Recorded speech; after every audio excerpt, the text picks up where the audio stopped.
About a month and a half ago, Conyer is here. Well, fuck that. We're going in it right now then. Friends! What do you want, idiot? Hell yeah. Are we ready? Are we I'm ready ready. for Dungeons and Dragons? Hey Vosh, look, I bought a Witcher medallion, School of the Wolf Witcher medallion. I'm ready. Are you gonna give me your best Geralt impression? Fuck. It's not bad. Yeah. No, it's pretty good actually. I can get a little more raspy. Fuck. Fuck. Yeah. He speaks two languages. And fuck. The two genders. My friends, I am sorry to inform you, you are now on camera. In the top left, that is not the direction my arm is going. On the top left, that direction, we have the one, the only, the fast talking Latin American politics spewing, the world record modded Super Mario 64 champion, Conyer CC e-boying it up with a backwards cap. How you doing? What is up, everybody? I've got some mandarin oranges. Also, you fucked up the camera orientation because there's a little bit of the border on the one side, but that's fine. Just fixed it right before you said it. Didn't count. There you go, sir. What's up, everybody? They can't answer. Chilling here. It's just us. They're hypers and they love Conyer. All right. Well, nobody likes me here. It's okay. I like you, Conyer. I mean, you're not wrong, but you didn't have to say it. I mean, good lord. 1 over from Conyer CC, the one, the only, the person whose boobies I was juggling a mere 30 minutes ago, the Snake Lord, poofy hair. I thought that was Pick Puncher's position. GF, Vermin, comma, hands. How you doing, babe? What's up?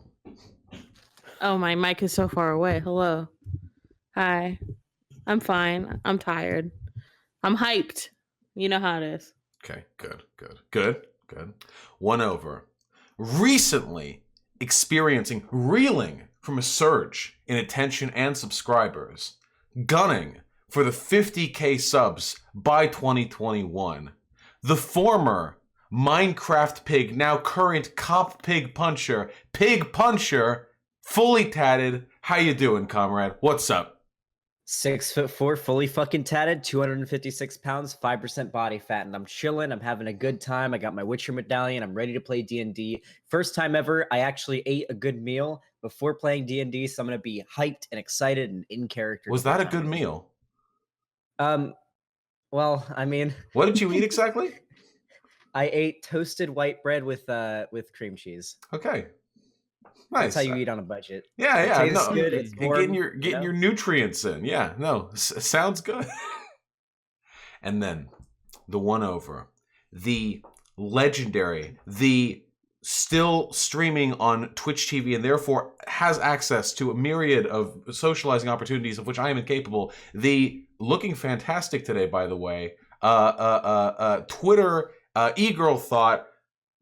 Cyberwitch Lexi, how you doing? Spoken positively. What's on your mind? Hey, how's it going? I am very excited to be here. It has been too long since we've done this. That is entirely true. That is true. Partially my fault. Mostly my fault. Mostly Boston.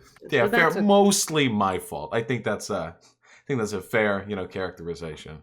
And we had to arrive with everyone.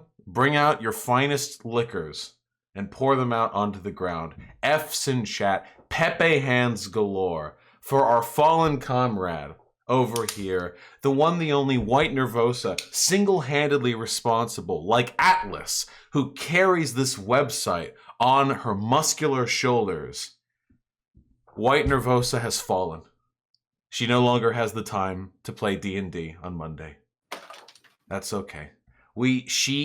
As Pepe Hands carries the tears from his sudden eyelids, so too does White Nervosa carry the spirit, not only of this website, but of this community, and we will always remember her. And she can drop in whenever she wants. The way GKG has claimed yet another victim. Not enough people tossed a coin to their streamer, and she had to get a wage cut job. Bless. May we never What forget. was said. Pepe hands. But you can help with !WN in chat. You too can find her socials, and if you are so willing, contribute to her livelihood so she can not only help me, but other leftist content creators in need of the coding and top tier big brain skills that she in particular has, which I most certainly do not, because I don't know I don't know how to do any of this. Okay, let's be real with that. Let me take all of you on a journey as I recap the events of the story thus far. Not capturing everything, of course. You know, recaps can't capture everything, but we're going to get the gist. A short while ago, 5 adventurers, Kazooie, Hen, Xanderhal, Exilia, and Hui, now deceased, but not really, found a posting on the message board of town telling them that great rewards and thanks would be brought about to any adventurers capable of solving the ills of the town of Mordhill. Pictured center screen right there. Mordhill, a small mining town, had fallen to a most insidious plague, a detail which they were not informed of until having already arrived. Upon arriving to Mordhill, they found that not only had most of the town's population already died, but that the plague besetting the town was of a most supernatural nature, afflicting only residents of the town and succumbing or inflicting upon them myriad physical and spiritual ailments, which led invariably either to one's death or to some manner of delusory imagined music, which led them then inexorably to their death. Strange indeed, and the strangeness only grew more prominent as they began to investigate the prominent figures and events and locations of this place, realizing that there was in fact not only a plague, but an orchestrator to the plague,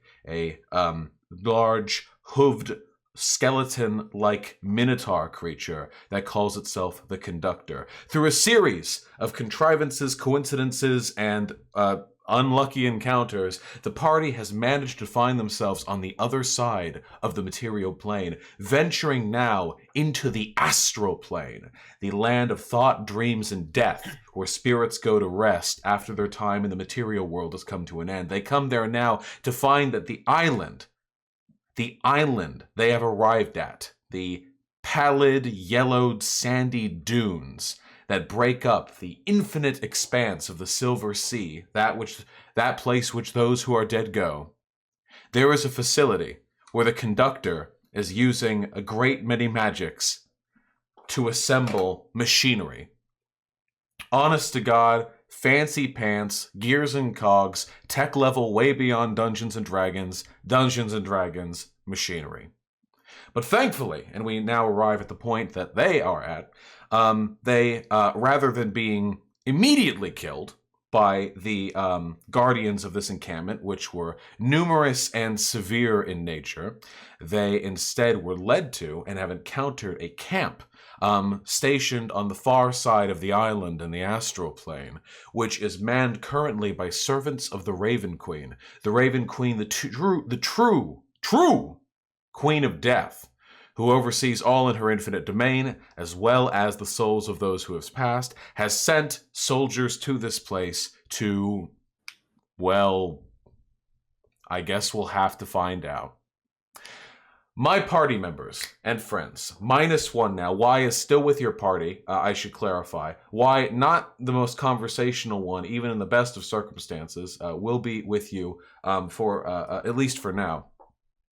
You are now being directed towards the far side of this encampment. It's small, it's cozy, and it's actually, if there was an architectural tendency towards this place, it would almost be of Oriental or Asian, with the pagodas and the tapais and the big towering planks of wood that have been arranged ornamentally into something resembling the facade of, an erected tent city. You're being brought towards the largest tent of them all by an enormous Goliath of a skeleton, 8.5 feet, not fully tatted, and in fact 0% body fat, Xanderhal. I'm very sorry you've been outdone by this skeletal behemoth.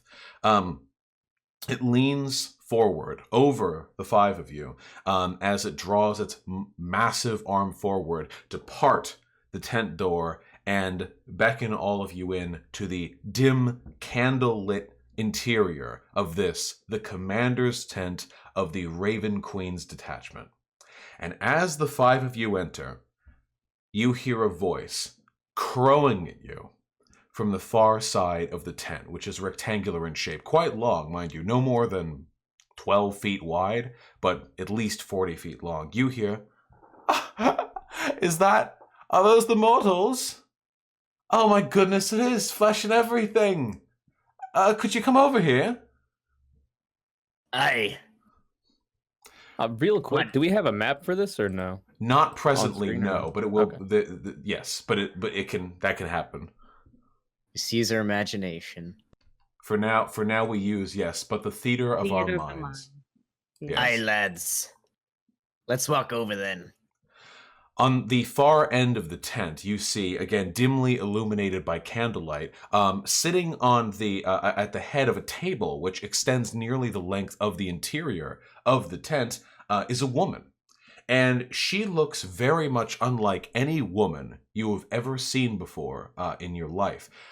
Even though the candlelight barely illuminates the decorations around the contents of the table upon which she's resting her elbows, she is distinctly visible, illuminating an almost ethereal glow, irrespective of the lights around her. She's wearing tattered white rags. They almost look like the remains of a wedding dress, but they're bunched at the shoulders and waist in a way that doesn't befit the culture and iconography of wedding dresses as you know them. It looks almost like they're piled on as armor. And her face is, well, it would be an understatement to say she's attractive, but more essential, I think, than that is the fact that her physiology does not match that of any race of people you recognize. Her face looks humanoid, but she has long elven ears that taper out into these thin, almost frond-like extensions that go well past the length of any elven ear. She looks almost moth-like, luminous in every sense. There are tables adjacent to her, or sorry, not tables, seats adjacent to her on the table on her side. Interesting. I turn over to the party. Xander Hall turns over to the party and says, I have no idea what she is, but a woman be a woman. She deserves respect. We're getting back to the roots. We're getting back to Xander Hall's roots. Yeah, I guess we are. It's been a long time since I've felt anything, but I'm pretty sure these chairs are comfortable. So please. It's a pleasure to meet all of you. I can do a bit of mind reading. Is that Kazooie? Oh, why, yes it is. Oh, it's a pleasure to meet you. I love your accent. Well, I was born with this, so, I mean, got what I've got. Of course. No, I was born with this too, just a very long time ago. Please. Hen. Yes. I mean, I look at her. I wouldn't respond. I just look at her. Yes. Would you, as a matter of familiarity, mind removing your mask with us?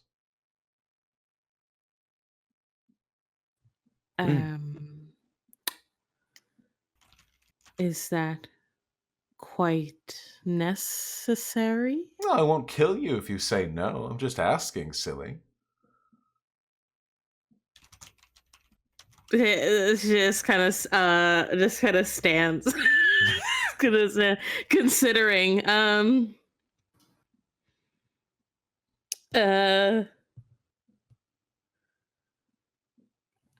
shall say. For as long as I've known Hen, I've not seen her without the mask on, but she seems like a swell person. I don't think it's totally necessary for her to remove the mask. I do believe she fares better in combat as well with it on. Oh, I think it's a So she beautiful does seem more mask. comfortable that way.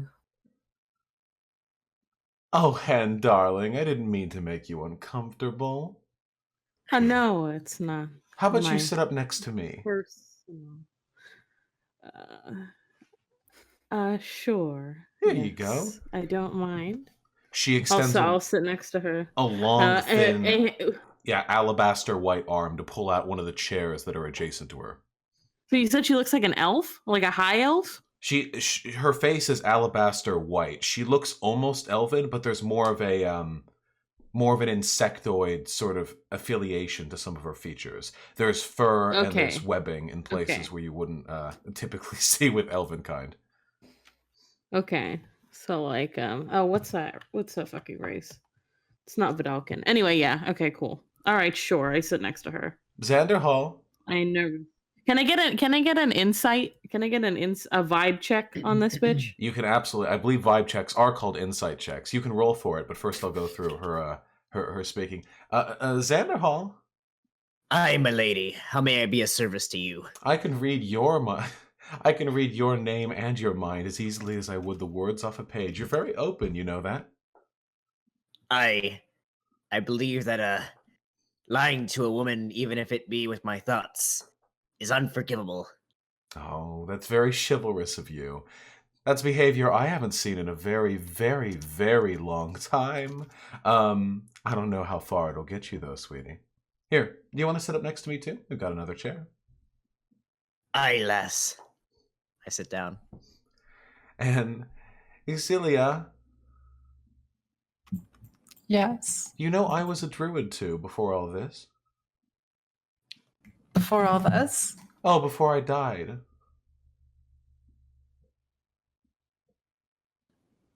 If you don't mind me asking, lass, how did you die? Oh, God. Who even remembers? It was some far-off war with far-off kingdoms and far-off kings a very, very long time ago. Long before, mind you, any of you or your grandparents, or God knows how long before that, would have been born. Just a glimmer in your collective species' eye. But I know I was a druid. That much is sure. It looks like you and Exilia have something in common. Well, I had to stop being one. See, nothing's alive here. There's not much point in being a druid of the astral plane, you know? Well, are you unable to leave? Oh, well, I could. I don't know why I would. There's always one way out, you know. I could just jump in the Silver Sea. I suppose you could. Now, you rolled insight, Hen? Yes, I got a 12. She is inscrutable to you. You get no perceptions of her. I kind of figured. And What about Kazooie, I'm Mike? afraid with a roll of a 3, she looks a little bit like your He mother. knows everything. Your brain, your synapses misfire, and you get a maternal vibe. I just start preening my feathers a little bit. I give up on trying to figure anything out. Xander Hall, every continues. time she turns away, Xander Hall is like with his hair. Like doing the spit lick a little bit.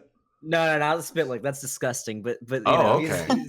he's just fucking with his hair. Yeah, no. If I see someone spit or lick their hand and move their hair, I want to fucking vomit. You got to do the thing where you lick both your pinky and your thumb, and you do this thing with your eyebrows. Yeah, that makes That's one what really gets the fucking. lady stopping. If you wet. use urine to that's- slick back your hair, it has the added effect of protecting Please. against jellyfish stings. That's Please. true. Anyway, the figure at the head of the table, after the four of you are seated, more or less, looks at you all with bright, vibrantly bright blue eyes and says, "Okay, wow, I haven't had to deal with mortals in such a long time. Are you hungry at all? Thirsty? You have to be thirsty." Well, Do you guys typically keep a lot of food and water around since you're all kind of dead a little bit? Yeah, I was Oh, gonna say there's I can food. conjure it. I'm very strong. sure. I would appreciate it, my lady. What would you like? Could I get a mug of ale?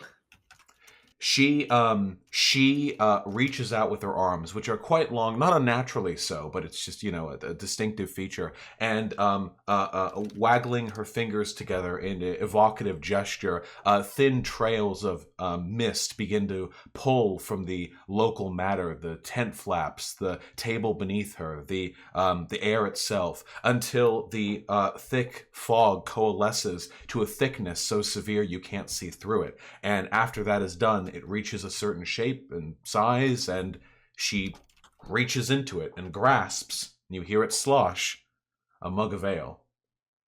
She sets it down on the table and slides it gingerly over towards you, so gently that the liquid in it doesn't even stir. It smells delicious. Thank you kindly, lass. Anyone else? And Sandra Um, Hall takes a sip. What? It's I'm just hanging out. delicious. It's unbelievably good. It's some of the best ale you've ever had in your life. I'm sorry, real quick. What kind of a domicile are we in right now? In You're a in a big tent? tent, about 12 Okay. feet by 40 feet, maybe. There are people on Oh, the far shit. end, but you're like concentrated at the head. So I'm Okay. assuming we're like in a war tent, like where soldiers would gather together while camping out before a battle to plan and whatnot. Yes, commander's tent. Okay, cool. I was gonna ask. Sorry if I blanked out. Did we ask her name before? No, you do not. Okay, I'll ask her name. That's what I was gonna do. I'll say, I guess I could do with some wine, but I am mostly curious. What is your name or title?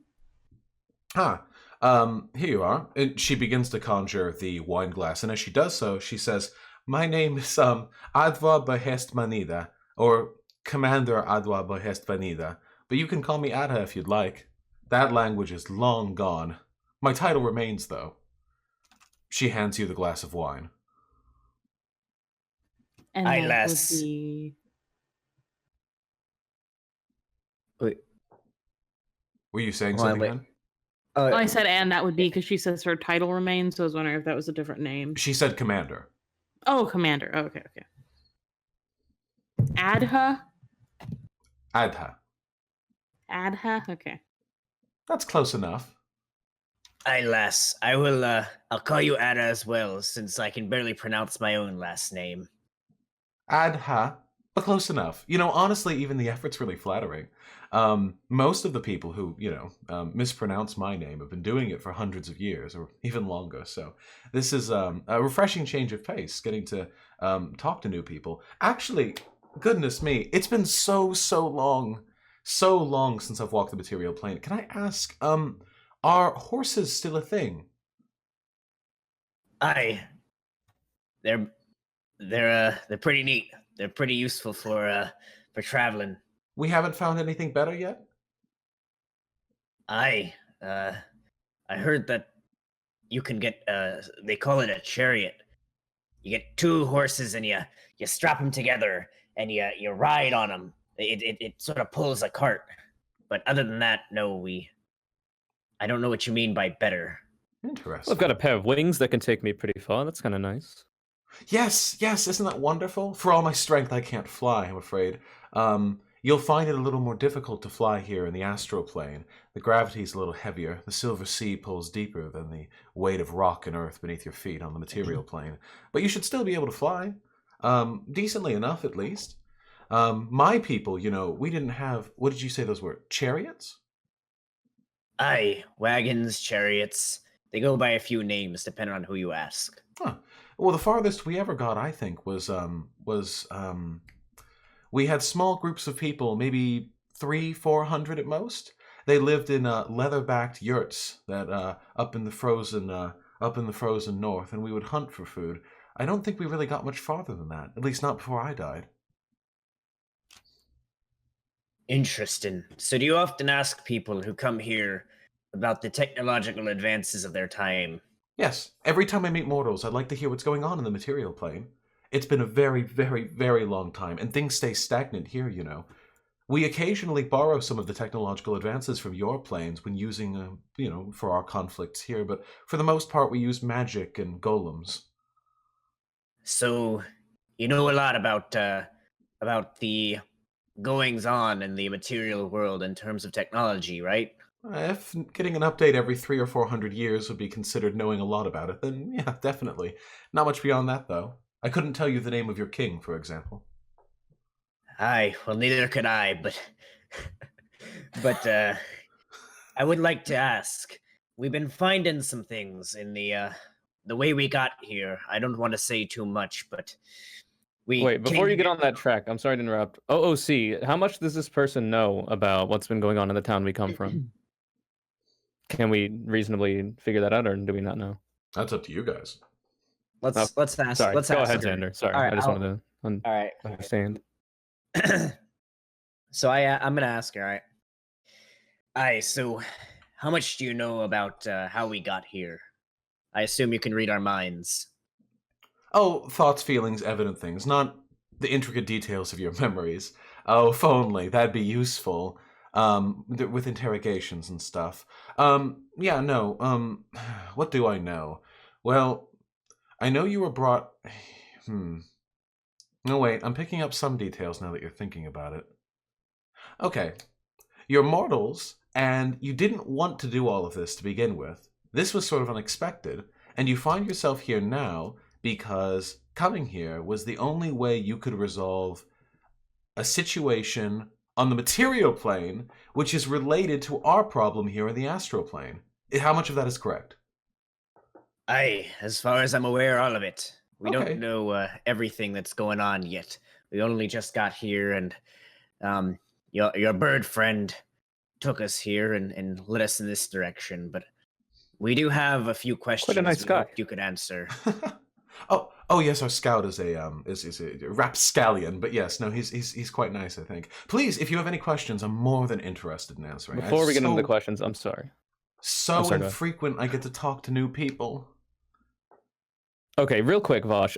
Since I am a monk Mhm. and I am very well trained in meditation, is there any rule that makes it so like I could like focus on not thinking about things I don't want people to read from my mind? Yeah, if you that a want to make reasonable like an evident effort to avoid like revealing some piece of information, then I would give that I think to you preferentially with advantage. That would be I think Okay. probably just like an intelligence roll or wisdom. That's probably wisdom. Okay, yeah, there's not really much of a reason to do that since a lot of my other party members can't, and she could just see what they're thinking about. But yeah, just a good question to ask, I think. Go ahead. Well, Connor's Mr. constantly General. thinking about anime, so he doesn't. Not true, actually. I'm thinking about seed and my own feathers. Yeah. You try to read fucking Kazui's mind. You just get Seed. like a feather, Seed, fruits, you know. Seed. juicy pears. Aye. All right. I'm getting the voice. Come on. All right. Well, lass, I wanted to ask. We found some things in the living world that don't belong in our time.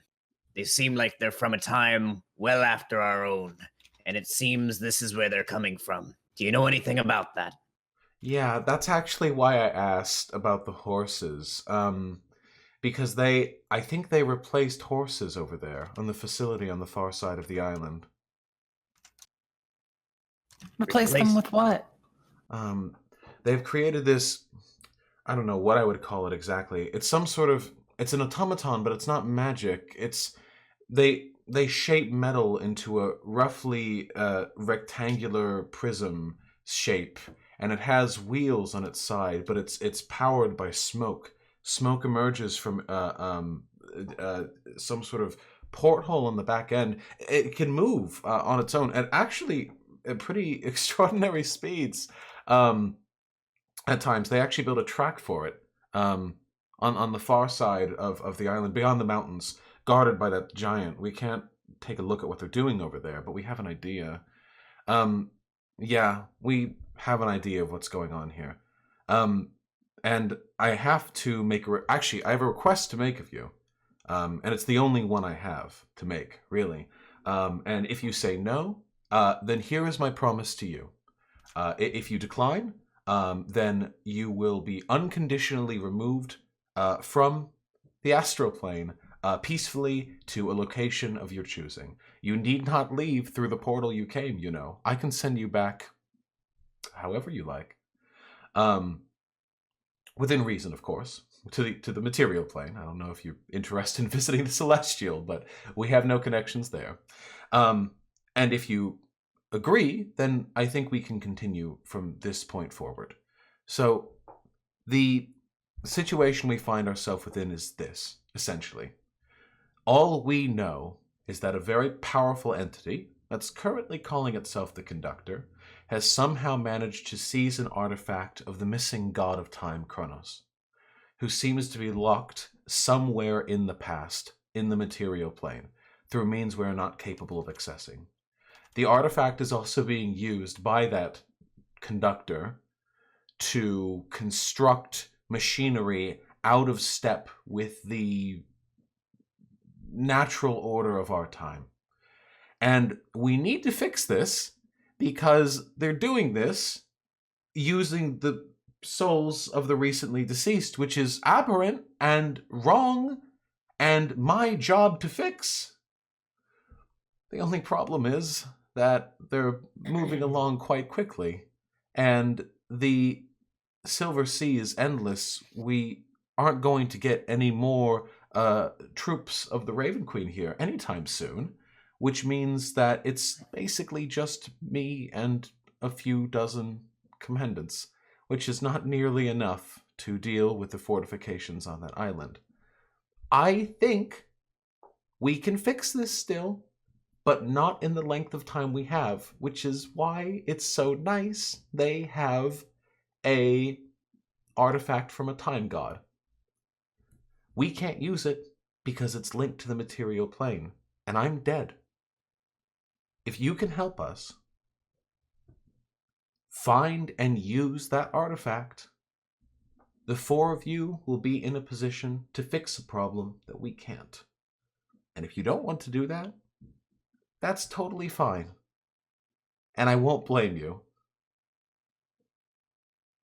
I'm down to do it, but I don't know about my friends here.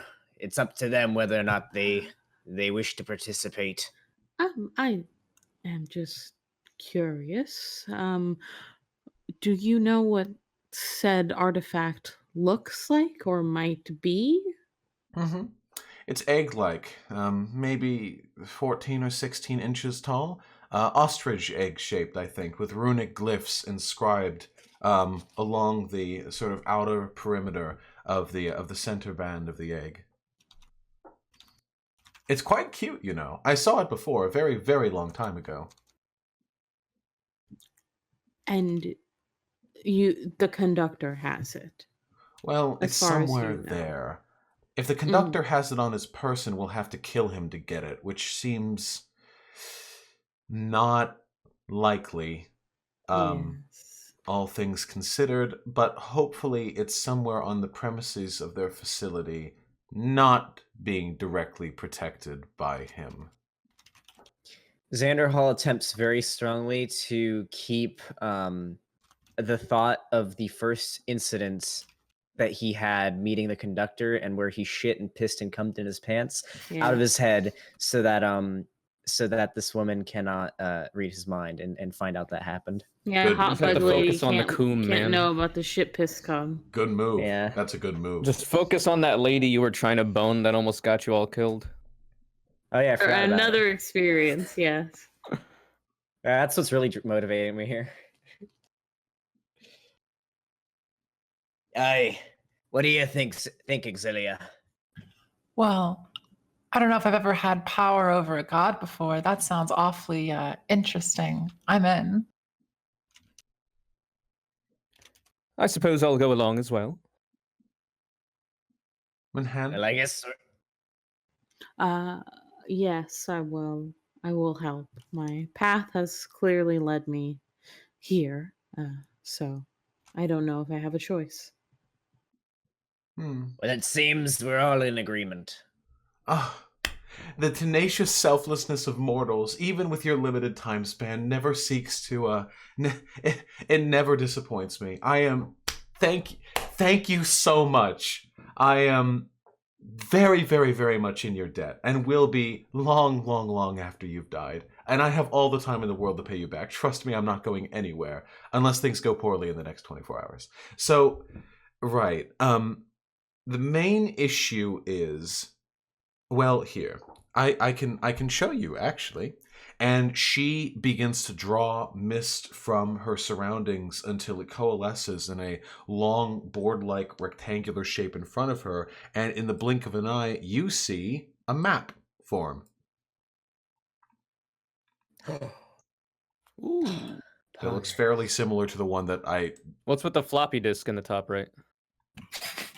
Listen. Don't worry about it. It looks so nice. Thank you. Um,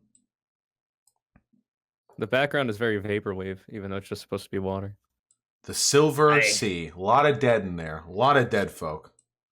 So she begins to trace images with her fingertip, which leave little indentations along the paper. And she says, "So this is where we are here, and it's we're nestled against the mountainside, so we're relatively secure from any ambushes and such. But over here." They have an amphitheater from which he plays that damnable music of his. He produces machines here. And we know there are secondary offices here and here, which we assume may contain that artifact, if we're lucky. We're really just working on guesses here. Aye, that's a big place. Looks dangerous as well. Yeah. But there is some good news. And what would that be? Well, if we get close, we sound the alarms because we're with the Raven Queen and they've somehow managed to discern that magically. But the four of you are alive, actually, and that's as far away from the Raven Queen's surface as you can get. Not to mention, living people have come to and from that facility. We've seen it before. There's a Kenku and a Tiefling that will occasionally make the trip from the mountaintop portal down to the facility.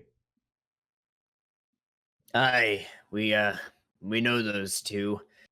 We've had a few interesting interactions with them, but what was their business there? Oh, we have no idea. No idea at all. We just knew they were alive. We can smell when people are alive, you know. I mean, it's pretty obvious down here. Can't you smell the dead up in the material plane? If you leave it out in the sun for long enough, it becomes obvious, doesn't it? Aye. It be utmost stinky. Yes. So then, do the living smell good or bad, or is it an indifference to the people who live here? Oh no, it's just a smell. Most of the astral plane doesn't have a smell at all. So, you know, just smelling the sweat and oils and because even the dead here in the astral plane, they're dead metaphysically. They're spirits. They don't, you know, they don't have a smell. I don't have a smell. At least I've never been told such. A real Can I quick try to Vosh. smell? Yes. I just you want to can. say, Mhm. this map looks oddly like a silhouette of your profile pic in Discord of that character. I forget the name. Does it? Just wanted to throw that out there. A little bit. That's kind of like with the TV type Oh, thing. of Conti with like the TV head and stuff. Yeah, I just don't know the name of the character. Dude, it's that. That's Yeah, the.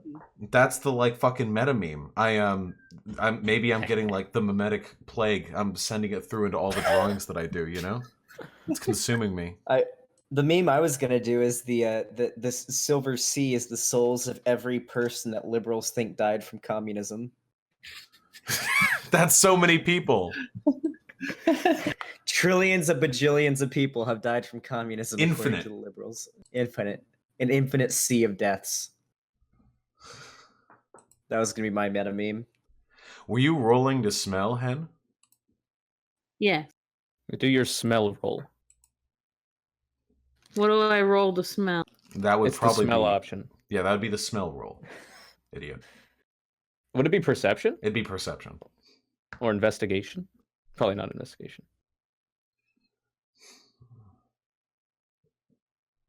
I want to just ask her if I can smell her. Clip it. I asked as well, so I'm just going to smell too. All right. Nothing changed.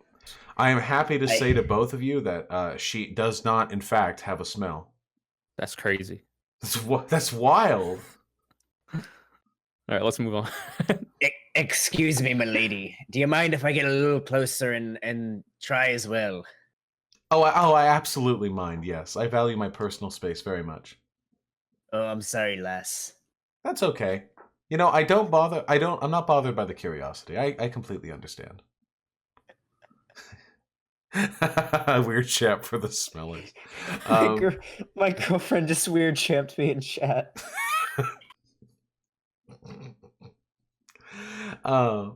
Well, whatever the case may be, we're waiting on a few of my friends to show up from a scouting regiment. Until that time, would you be interested in any form of recreation?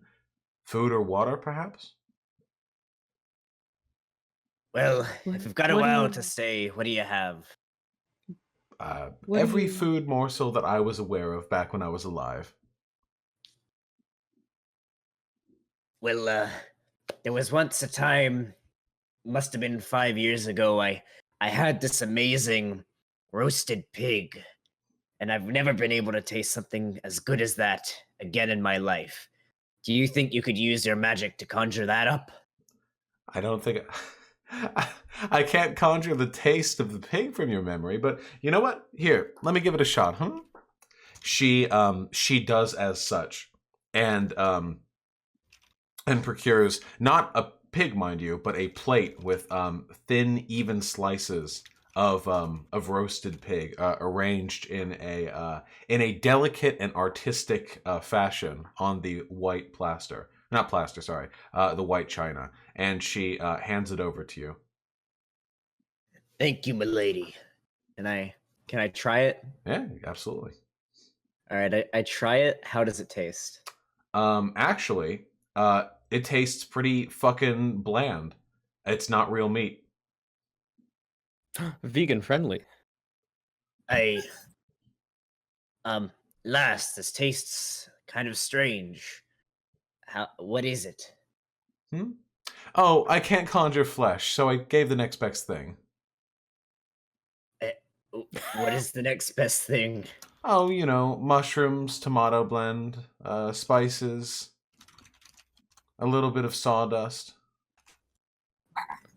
Thank you, lass. I turn around where she cannot see me, and I slowly unroll my tongue and open my mouth and let the ball of meat I was chewing just kind of fall out of my mouth and fall on the ground underneath the table. It turns to mist when it hits the Is there a ground. dog around to feed it to? I'm afraid there is no skeleton dog in the vicinity. Shit. I want to ask her a question when I Mhm. get a chance. Yeah, go for it. I'll say, what do you do around here for entertainment or recreation, like you said? Usually martial contests. Most of the people who serve the Raven Queen are quite strong, so we like to test that out. Also, we can't die, so, you know, the typical consequences of failure in a martial sport are alleviated somewhat. We pay with time, not our lives. We paid those a long time ago. Apart from that, though, I'm pretty good at Mahjong. Do you like Mahjong? I've never heard of that. I When can I teach you the rules. played it? Are you maybe. asking me or saying? No, I'm asking. You're on. Like, You're how popular you're of a on T. game You that tell is. me if you've played it. I'll say I have. Oh, there you go. Pirates are usually more into like card games, dice games, stuff like that, right? Do you have a preference? I can make any card deck, any bones, any dice, whatever you prefer. We've got a few hours to kill. Well, I do Hey, love Xander. me a good card game. We could play some dice if you wanted to do that. Aye, sounds good to me. Xander and I crouch in a corner with some dice. Oh, Yeah. fine. Leave me out of it. Yeah, fuck Hen, this bitch. I Anybody guess. can join us if you want to play. Hen, Exilia. It's a requirement that you crouch with us, though. Hmm. It's custom. Hen, we You play must on the follow the floor. pirate code. Hen, Exilia. Mhm. Well, they're playing dice. Can I show you something? Sure. Yes. Yeah. She gets up from the table and makes a gestural flourish at the tent wall at the far end, which causes it to dissipate into white smoke, and beckons the two of you to come with her. She doesn't like give you a look or anything. She just sort of walks out casually. I mean, I'll follow. Yeah, same. I'll follow right behind Hen. After the two of you are out of the tent, the smoke rematerializes to form its back wall, and she looks out over the rest of the little tent camp that they have going on over there, which is again quite small and quite sparse. It's nice looking, they gave it the Ritz treatment with how the everything looks, but it's it's quite small, and there are very few people out. The canyon that they've built their little tent camp into sort of runs out until it flattens at sea level and leads out into the ocean, meaning that at even a reasonably tall person can see the ocean out some 1,000, 2,000 feet off into the distance. And the Silver Sea is beautiful. It really is. Anyhow, she looks to the two of you and she says, hey, anyway, sorry to get you away from the boys. I was just a little bit curious. Again, I don't get to talk to mortals that often. How are things going up there with regards to the, men being... Is there a word for this? Would we know the word? Or I assume she's asking about like sexism. Is she? What is the word? I don't know. Is the word sexism like a thing in D&D, or like is that what she's asking? I don't think the word sexism would have been used back then, but I'm pretty sure the sentiment existed. Yeah, but that's what I mean. Like, what would the word be? I don't know. You'll have to go with it. Okay. Yes, they do tend to still be like that, it seems. Was it? Well, I know you weren't around when I was around, but, I was one of the slave girls. Is it any better than it was back then?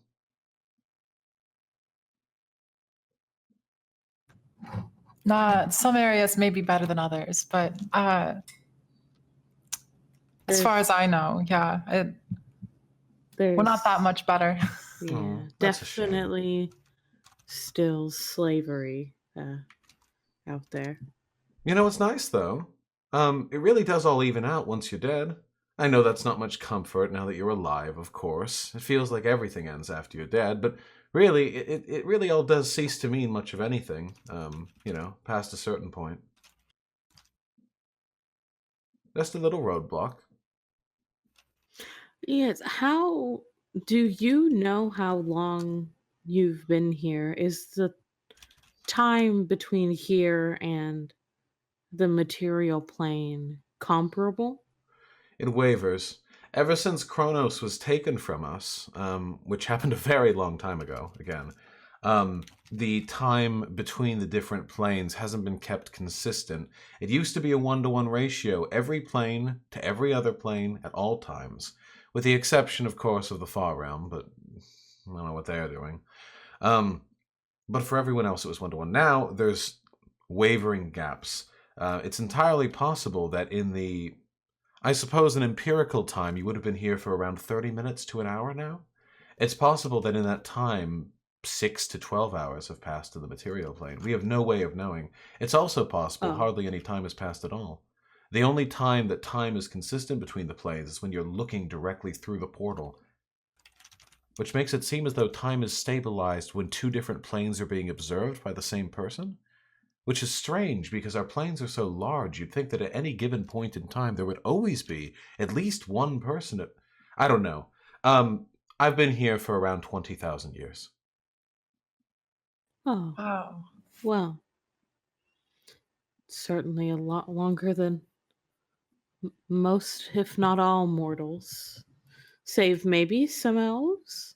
No. Not save some elves, I'm afraid. It's Yeah, fine, Okay, I've never lived that long. It's If enough time has passed, I'm sorry. We finished playing dice in chat, so whenever you think. Yeah. it's safe to you bring can us in. totally head out. Yeah. Do you want to head out Wait. to rejoin them? Yeah, whenever you think would be an appropriate time for us to arrive. I guess. Yeah. You guys can be walking up at this point, I think. Yeah, Xander Hall tore Kazooie a new one. Not true. It was 1 to 2. No, it was serious. I absolutely bent him over. It's not like it was a argument. 3-0. Chill out. 1 to 2. And you approach the three, Adha and Hen and Exilia, as Adha's saying, It's totally fine. I mean, it's all voluntary, 20,000 years seems like a long time, but if I ever wanted to, I could just give up on it and go to the Silver Sea. When I died, I was strong of will, and as most strong-willed people are given the option, I decided to serve with the Raven Queen for a little bit, and things went well, and I helped out, and I stuck around, and now I'm a commander, and I'm one of the oldest around, as servants of her go. And it's been a while since I've been to the material plane. I often wonder how things are going there. What would happen if you tried to go? It's one of the few things we're actually disallowed from doing. I could go. There's nothing physically stopping me from doing so. I don't think so, at least. But if I did go, then it would make the Raven Queen really cross, because she's very up on keeping a boundary set between the living and the dead, respecting the sanctity of the two planes, such like that. So I'm pretty sure I'd be marked for death. A re-death, a permanent death this time in the Silver Sea. I don't think she would send me to any of the lower planes, though. No hell for me. She's very nice, Is your position what allows you to look like this? Or did you die looking like this? No, I died when I was 14, actually. No, I chose to look like this. After a while, you're given some autonomy when it comes to shaping yourself after your death. In the service of the Raven Queen, most people choose to abandon their mortal forms. I keep some facsimile of it. But there are servants of the Raven Queen that take abstract forms that wouldn't even be perceptible to your eyes. You'd have to be like me to see them. They're still quite strong, mind you. I just rather like looking like this. She reaches her arms up and just sort of wistfully looks at the raggedy cloth that dangles behind them. Real quick, what area did Xander and I just walk into with all these guys? Oh, she's just in an open, just sort of an open expanse between two tents that overlooks the rest of the camp. Oh, okay. I'm just gonna do some hanging out, meditating, Sweet. yoga poses. Neat, cool. I'll give a response. I'll say, I have always wondered what it would be like to be able to change my form, but I hope to discover before death, I would say. Hold on a second. Mhm. OOC question. Does she look 14? No, she looks like an adult. 2,000-year-old bug lolly. Thank you. Yeah, because I was about to say, didn't I try to like? No, ask her if I she can looks like an smell adult. her? I wouldn't do you like that. Though I can't help but notice you didn't actually ask whether or not she looked like an adult before going. You for it. know, I didn't, and I need to keep that in mind from now on. Yeah. I just automatically this was a assumed- warning to you, a pig Yeah. puncher. This was a test. Yep, almost. You almost got me on that one. One of these days. Fake women respecting. One of these days. I've got a game idea that's a little bit more fun than dice. I mean, we had a blast, but okay, go on. Do you want to commandeer one of those cars of theirs? They're what? That doesn't The, seem like um, much of a game. It's kind of like more Grand Theft Auto, no? The middle rectangles, the ones with the wheels. They call them cars. Aye, well, what would you need them for? Is it dangerous to steal them? Well, yes, of course, but it's also fun to drive them. Well, you've driven one before. And I assure you that even with that experience, it's the joy has not been lost on me in the slightest. Aye, well, Quickly, would any of us have come across cars before? How common are they on? No. Okay. So it's right for us to be like, what? Well, she described a vehicle a little while ago while you were in the tent. yeah, the rectangular Yes, shape but thing, it's yeah. not like we've seen them before. It might be useful to have one of those when we storm the facility. Would you like to go and try and get one? Yeah, if it's going to be useful, I think anything that we could use. All right. Well, I may be 6'4", fully fucking tatted, 256 pounds, 5% body fat, but I can't fight that giant that keeps circling that facility. But if we can get our hands on one of those cars without fighting that thing, then perhaps it shall be worth it. Should be able to. Look. She conjures the map in front of her again. We're right here, and the mountain obscures us from view, right? But on the far side of the mountain opposite the shore that we're currently on, they have something of a track out here. They use it to, test the veracity and effectiveness of their little mechanical doobobs that they're building over that facility. If we can go over there, we might be able to find some lightly guarded pieces of machinery. What do you think, lads? It's been a while since I've done something like this. I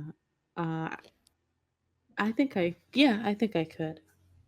I don't know about Xander, but I'm no stranger to crime. Might as well. If you think it'll benefit us in the long run. Well, I'd be a pirate as well. It won't be the first. It won't be the first, and it won't be the last vehicle I've stolen. That's the spirit, and this one's much faster than boats. I promise you that. Unless you've been, unless, and I will admit this, boats may have gotten much faster since I last, used one. But I imagine not. All right. Aye, not unless the wind's gotten faster. Come with me then, please.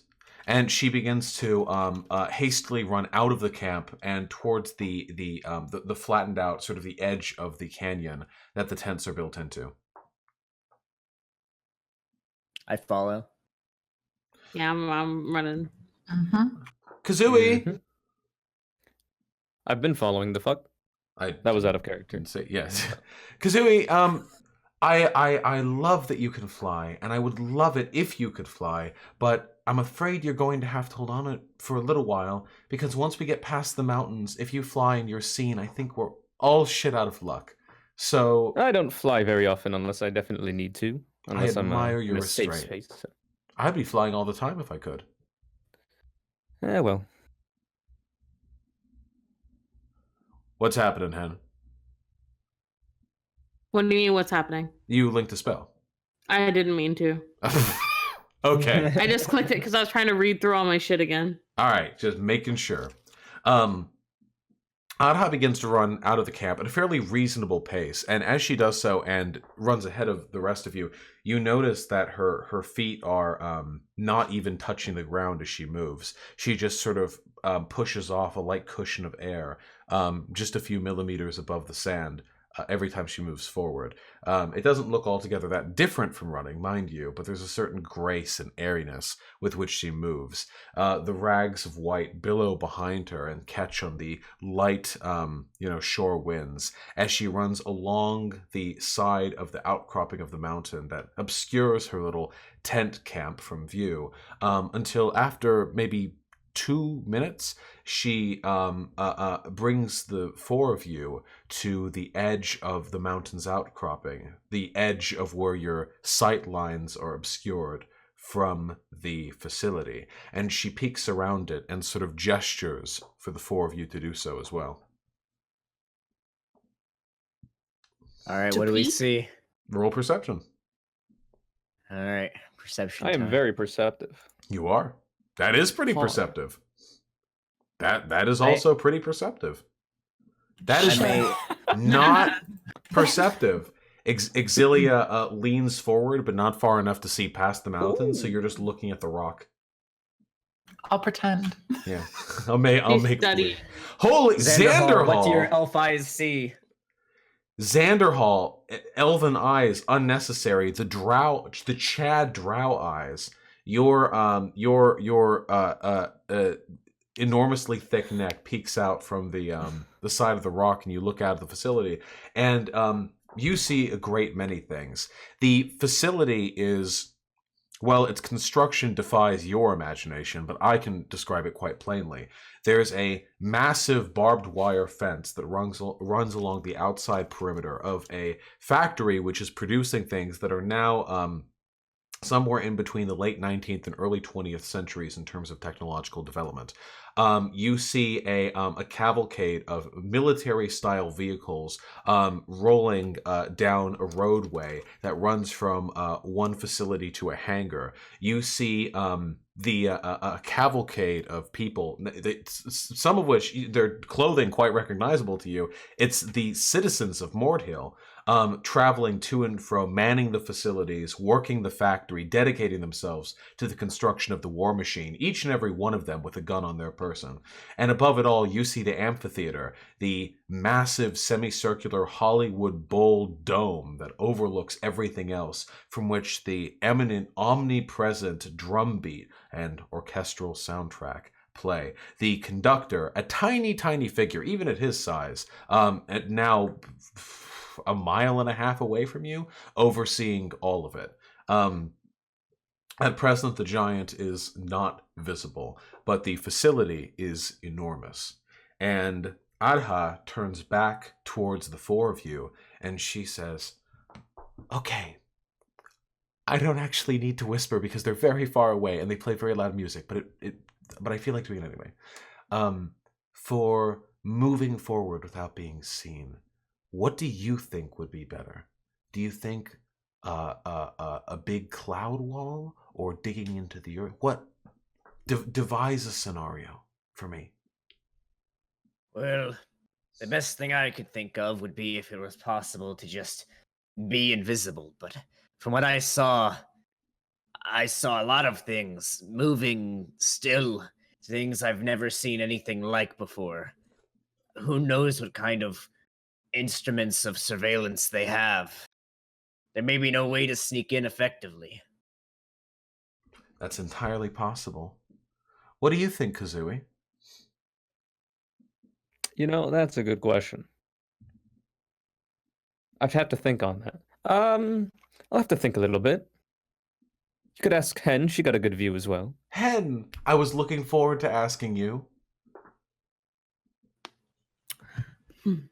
Unfortunately, I don't have any cloaking spells I can offer up. What is the area between us look like again? What is it? Just open? So the area that she is describing presently is the free space that gives line of sight to the facility before reaching the car track. So that would be this line right here. Okay. Okay, yeah, and I'm asking what that looks like, unless I already missed the description. Oh, it's a free and flat space. Okay, so like there's not really a way to sneak is what. Okay. Yeah. Do you Adha have a way to get us underground? Oh, of course, I have many ways of getting us across. I was just curious what you guys wanted to do. Well, you know this place better than we do. Perhaps we should go with what you think is best. We could perhaps try something like we could move underground while creating a diversion above. Draw some attention away for a little bit, but we run the risk of, increasing eyes looking. I think if we could just silently pass under the earth, that would probably be most convenient, but I do not know what Adha has up her sleeve. We can go under the earth. I would, it sounds like we have a plan. Good, let's do it. Under the earth it is. Hold on then. Adha looks at the free space in front of her, the perhaps 1,000 or so, maybe 1,500 feet of completely open, exposed, unprotected land to be crossed, and she does a thonkers. She gives her face the classic L-shaped hand, thumb, forefinger formation to indicate to signal deep thought. She gives herself, the thonkers treatment and looks out before snapping her fingers and beginning to mutter under her breath while waggling her fingers in the aforementioned evocative fashion. And the ground beneath your feet begins to sift. You're standing on sand, but it's pretty tightly compacted sand over here, you know? It's like that sand that if you like kick it, it comes apart like in hard clumps, almost like you're like attacking a fragile brick. And she begins to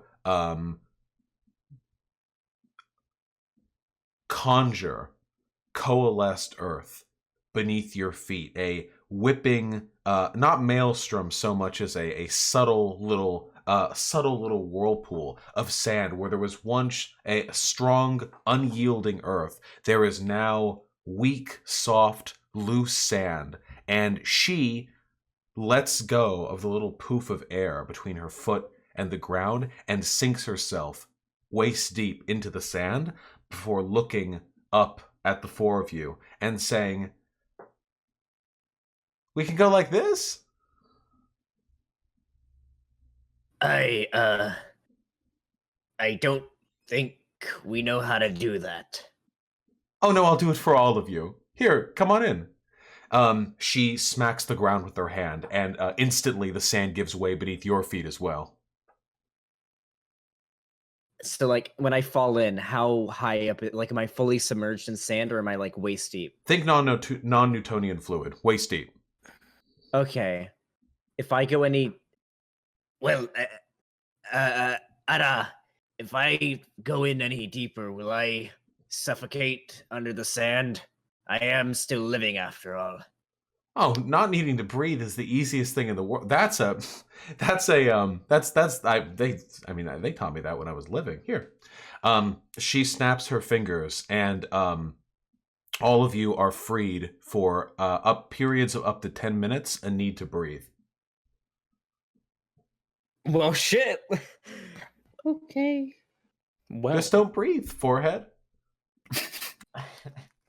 Yeah, if you're underwater, like a mile underwater and drowning, just don't breathe, Fivehead. You'll never, then you Fine, can't yeah. drown. Sorry, I was gonna ask her a question. She dives into the loose sand and kicks forward, causing a rift of hard rock to break apart into loose sand in a line in front of her, some 100 feet. And then you see the sand begin to sort of what do you call it? Like shift above her as she moves forward through it. So to get an idea, I will shrug and follow. Yes. wait, so to get a descriptive idea of what's happening here, she has created like a pit where the sand was like a non-Newtonian, like very, very just almost like water. And so now we're going to go under it and swim through the sand underground. Yeah, Is that she's what we're doing? liquefied the sand in a line in Okay. front of her, essentially. All Just right, don't I eat it. say, I say, well, looks like I'm gonna be pulling the sand out of my crack for a week, and I dive under and start swimming. the fuck. Kazoo, are you going for I'll it? follow behind Xander. Gotcha. I've swum a couple times in my life. Being a pirate, I'll be fine. Yeah, it really does feel like swimming through thick water, honestly. Now, obviously, the inherent inconvenience of sand is still very much in effect here. It's coarse and rough and it gets everywhere. You know how it goes. It is not like water in that respect, but all the same, moving through it quite a bit easier than normal sand. I figured it'd be easier to get off your body as well then. We can You'd be only hope. surprised. The 10 minutes is actually quite a lot of time for reasonably athletic people trying to move forward in the line. Can the four of you actually make athletic checks? Sure. No. What about acrobatics? Yeah, go for it if you want to. I'll take Mm. that. Shit. Wait, so athletics or acrobatics? Either or works for it. Okay. Ooh, actually, no. Hey, pretty good across the board. Holy shit, nobody fucked up. We're all Thank God. doing it. Nobody drowned. What was the cutoff, 12 or 11? Extraordinarily. without hiccup, the four of you are actually able to make it across the about 1,500 feet, maybe 2,000 feet at the most, of liquefied sand lines. They're basically doing the breaststroke, through this in the 10 minutes, which is, I think, pretty well within, like a person swimming through water could make it during that time. Definitely, sand's maybe a little harder. Kazui's probably not the best swimmer, but hey, I mean, acrobatic check is Fuck, acrobatics you know about check. the way I swim, motherfucker. You said you swam I'm a few pirate, times. the fuck? Yeah, I was being facetious. I lived Oh, underwater I for a interpreted it while as a sincerely. pirate, sir. All right, my Good bad. lord. Are your Um, feathers hydrophobic? Like a duck? No, it's probably not necessary for it to be. Oh, Duck Kazooie would And be also so it sands cute. anyway. You just With like sand floating anyway. on top of the water. Does that mean he's afraid of water? I was asking out of To move on. I'm sorry. Oh, you're I was not doing asking the- while swimming through the sand and getting like a fuck ton of sand yeah, straight and in not your throat? eating. Well, I'm fine. I have a plague doctor mask. That Oh, covers that's my true. Yeah, whole you're face. I'm actually okay. safe. You can I'm fucking chilling. talk all you want. Anyway. I was doing a joke. I was doing a meme. Oh yeah. Oh, we couldn't Yeah, tell. that was just me. Man. I thought you were being serious. After a truly unnecessary length of time making it across this expanse, you actually arrive over here on the far end of the fucking open space. The line of sand traveled just far enough, giving you about 10 minutes of time you needed to make it across without popping your head up along the way. And after you can feel you're reaching the end of this line of sand, because it starts to get like thicker and thicker with time. And originally, like you feel like you're doing a good breaststroke, and then you have to like actually start digging your hand into the material in front of you to start moving, until it becomes evidently clear you're not in magical sand anymore. You're actually in the regular shit. Do you pop up then? I Wait, at what point are I'll we? pop Can up you when ping the she map again? pops up. You would be right here. Wait, so we Okay. started closer to the camp, right? And the line that we've traveled is like across that. Yeah, you started opening? right here. It's like and that. Yes, that is correct. Okay. So we had to just sort of avoid what like their line of sight there to get to this little hill. Yeah, it's like in World of Warcraft. Okay, you have to control the aggro. Okay, yeah, gotcha, fan. All right, I turn forward, or Xanderhal turns forward, where Adha should be, and I say, you think it's safe to come up now? Yeah, I think so. Yeah, probably.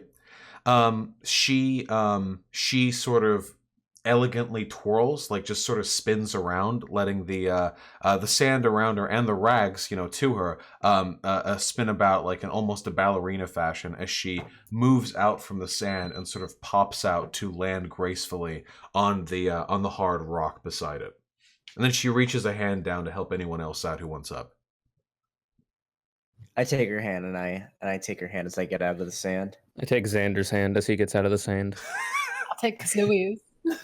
Oh shit! I guess we're all chaining. All right, I'll take Exilia's. Very Aw. graceful.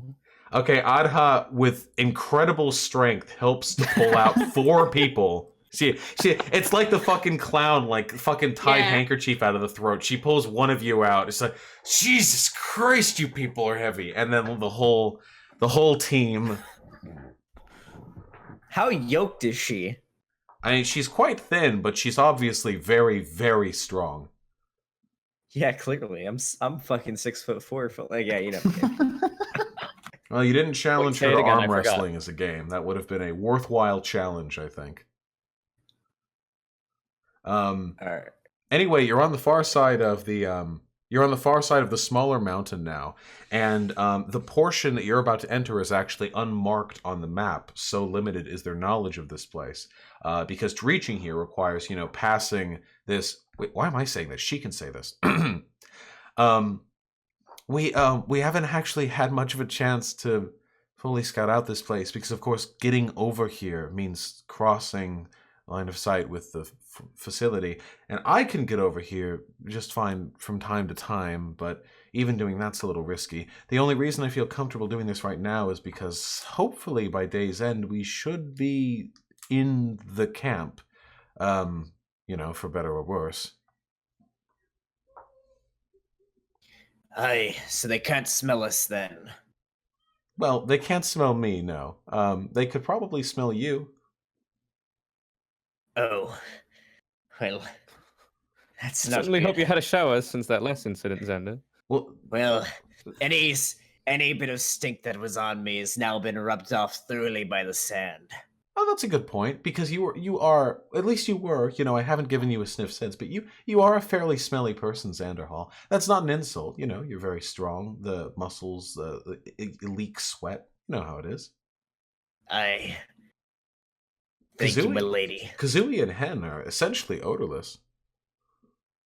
I'm a very Makes clean boy. Sense. And Exilia, you obviously take good care of yourself.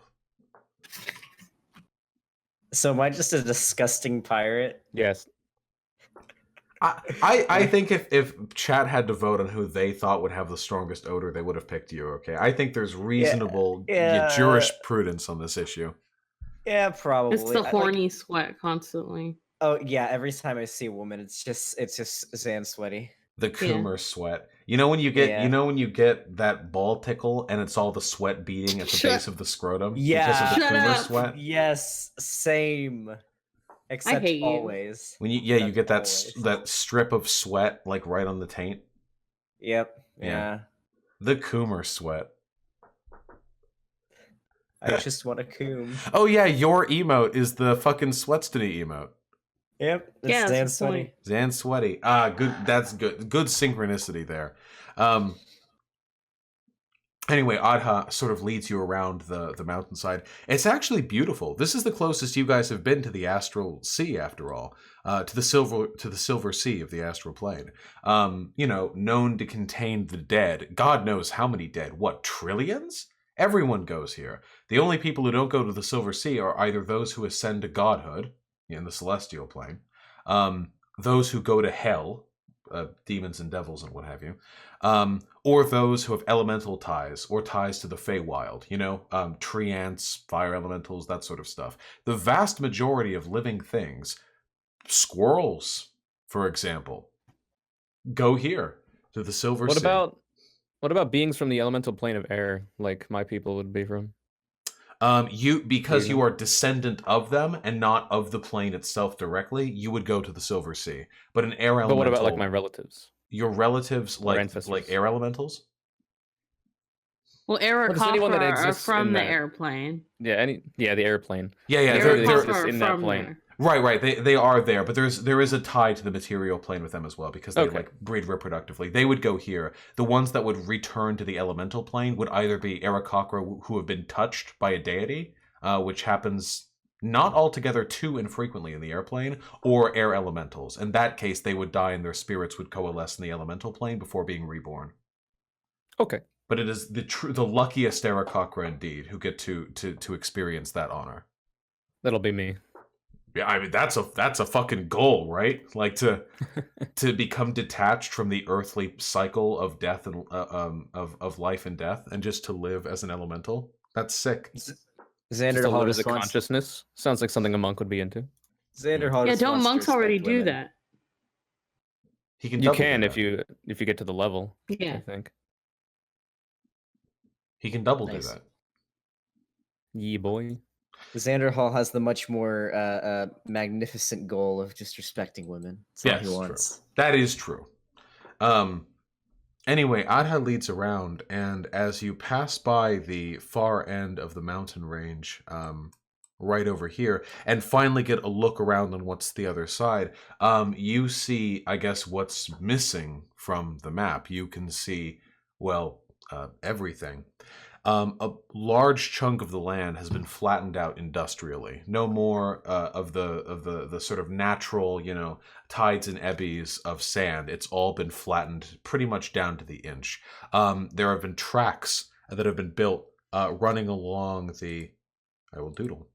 There are tracks that have been built running along the far end of the flattened area, along with depots that are stored along the mountainside, and you can see cars lined up. These strange rectangular contraptions on the far side of the track, along with, mind you, people there. As soon as you all take a look at this and sort of take note of your surroundings, Adha freezes up a little bit and sort of slowly moves back behind the mountain. I I follow will behind her. perceive that, and I'll make sure to be hidden as well. I follow her to hide with her. Yeah. Take cover. So, Also, real quick, so we're on a mission to get a car. When we get that, are we going to have to drive it all the way back, like Mad Max? are you asking? Yeah, me we're that or her Mad that? Maxing it. We're Mad Maxing the fuck what I'm out of hoping. this. I call driver. Can't you and Conyer drive because you have proficiency in vehicles as a pirate? Oh, or am shit. I He misremembering? can Well, that's get usually shotgun. just water vehicles. Oh, Does it we can. specifically say? It says water vehicles, yeah. Oh, okay, never mind. Well, Maybe I mean, this, I could just maybe fly this it. baby's I'll- amphibious. You don't Maybe know. I can't go that fast, though. Who knows? Yeah, I'll drive. Conyer can ride shotgun. Anyway, I want you were saying, shotgun. Mr. Voshman. What Adha was saying was, shit. Did you see that that totem they had out by the depot with the with the machines? What? I didn't. What kind? I want to take a look. I'm gonna roll perception. Take go a for look it. to see what she's talking about. So he's not getting shit. I ain't seen shit. Oh, Oh, my shit. god, Exilia leveled up. Oh my! my Oh shit. shit! Xander. Xander Hall. What am I elf eyes see, motherfucker? Xander Hall peeks around. Exilia, you got the beat, but then Xander Hall peeps out and pushes your head down with his left hand to supplant you. Xander sees Hall, looks out, and you see lined up amongst the vehicles. There are a number of acumen nearby, mechanics tools, what have you, like spare parts, that kind of stuff. But amongst them is a large totem, maybe 8 feet tall, it's made out of wood and it's staked into the ground, and there are massive black feathers, raven's feathers, that have been sashed around it with a hemp cord, and at the top of it is a bulb of pitch that is burning. It is a ward in the in the makery of the Raven Queen's aesthetic. Hey, what is it, Ada? Oh, that's a ward. I can't get anywhere near that thing. They'll know I'm here. What about us? You all would be fine. I mean, the people there would be able to, see you if they saw you. But it wouldn't be like, an immediate sound the alarm situation. We can Could back we- off if you want to, or do the 4 of you want to continue? Could we destroy the ward? Yes. Yeah, you could. Yeah, you should be able to. There shouldn't be any protections on it. Why would they put protections on it, right? If we got close enough to destroy it, then it would have gone off anyway. They don't expect anyone else here. Aye, but wouldn't destroying it cause a fuss? Or do we just have to slightly and unnoticeably damage it? I'm not sure. Well, the track is visible to the facility, but the depot with the cars is pretty close to the mountainside. If it was destroyed, would they know immediately? Probably not. Would they find out before my friends get back here and we're able to storm the facility, though? That I'm not sure about. It's up to you guys. The car could end up being really useful, but it depends on when we'd end up storming the facility. Would it take anything special to destroy the ward? No, not even magic. Honestly, just a firm kick. It has to be standing upright for it to work, or it's a shit ward. Aye, what if I just climbed it and tore off some of the feathers? Surely it would stop working then and wouldn't look like it was tampered with from afar. That's actually You'd a have to really make good sure idea. that you don't get spotted by the people that are there, but Well, if we're gonna kick it down, then they're going to see us anyway. Surely me ripping out a few feathers and tampering with it is a bit more stealthy than just kicking it down. Might I suggest something? Aye. Let me just ask out of character because I'm not really actually sure. Alexi, can you turn into animals yet? I think so. Hold on.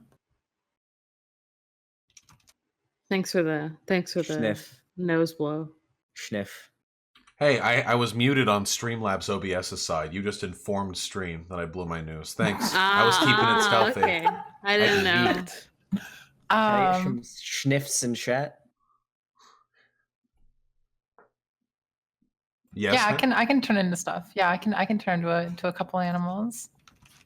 Are there animals in the astral plane? There are no animals in the astral plane. no. Okay, yeah. I was like, it'd probably still look weird if there was an animal fucking with that. They'd probably know it was a druid. Yes, along the But- silvery sea of the infinite dead. Oh shit! It's a duck. Hey, why is this Why duck is there a sabotaging our magical defenses? Why is there a squirrel climbing that totem? What the fuck is a squirrel? I mean, it could buy some time. No, they know what a squirrel is, surely. If they knew what Doubt a it. squirrel, if they knew what a duck is, they know what a squirrel is. Well, But do they know what a hamster is? Oh they, shit! know, they know what a kangaroo is. Nobody knows would what be a a good kangaroo is. There are no kangaroos in fantasy. Damn. Yeah, because Australia isn't real even in fantasy. Dude, that Yeah, would be exactly. Australia is already a fantastical place. that would be Yeah. sick though if it was like a D&D campaign set in like fantasy fucking Australia. Yeah, so that'd be it's crazy. all The Great Emu kangaroos and War. wallabies and koalas and didgeridoos and boomerangs and shit. Well, it would be burning. The it'd be- didgeridoo is, I think, the it'd be coolest burning. exotic animal from that area. Yeah, the didgeridoo is they're really cute. I don't think Yeah, they're I very- think they're exotic pets. You can't get them in Washington. Yeah, very interesting animal, Kiner. Yeah. Anyway, what's the plan, lads? I can't let me ask again. Are there people around the ward?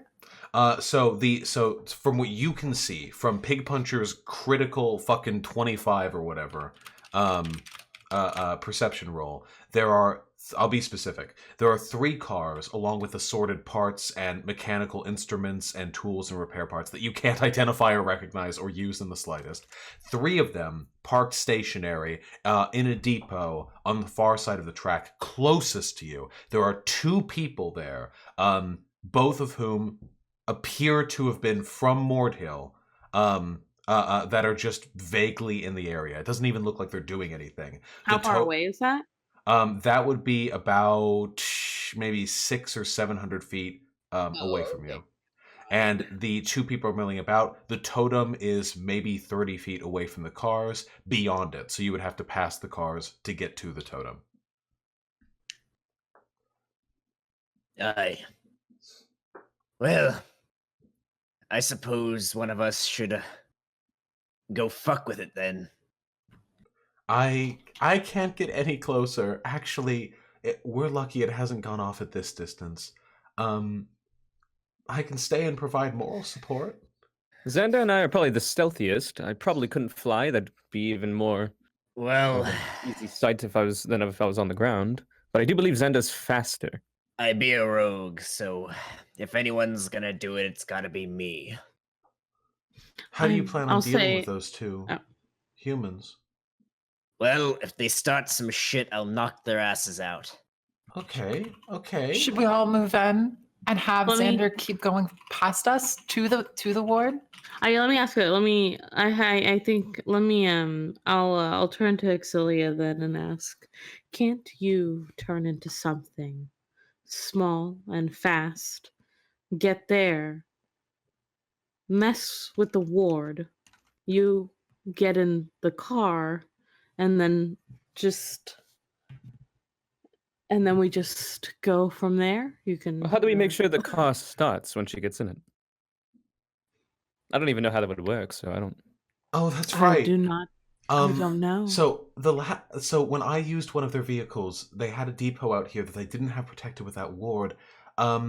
If it's anything similar to the one that I used, there's a pedal. There's a button you press with your foot.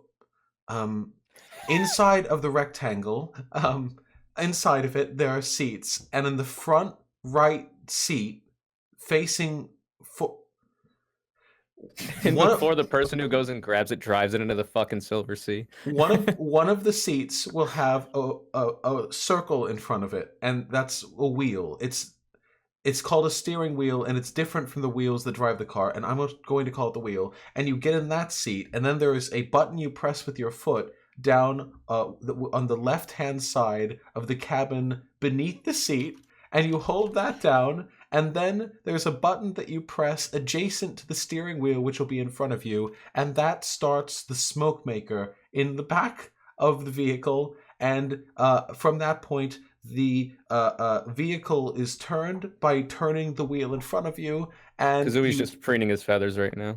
you make it go forward with another one of the foot buttons, which is the one that is furthest up from the ground, and on your right hand I side. do believe that there has to be a way that we can perhaps internalize this information, whoever's going to go, perhaps on a piece of parchment or something. Of course. And then we'll hand it off to you by the time we get out of the ward's range. Here, let me and write we- down some instructions. Here.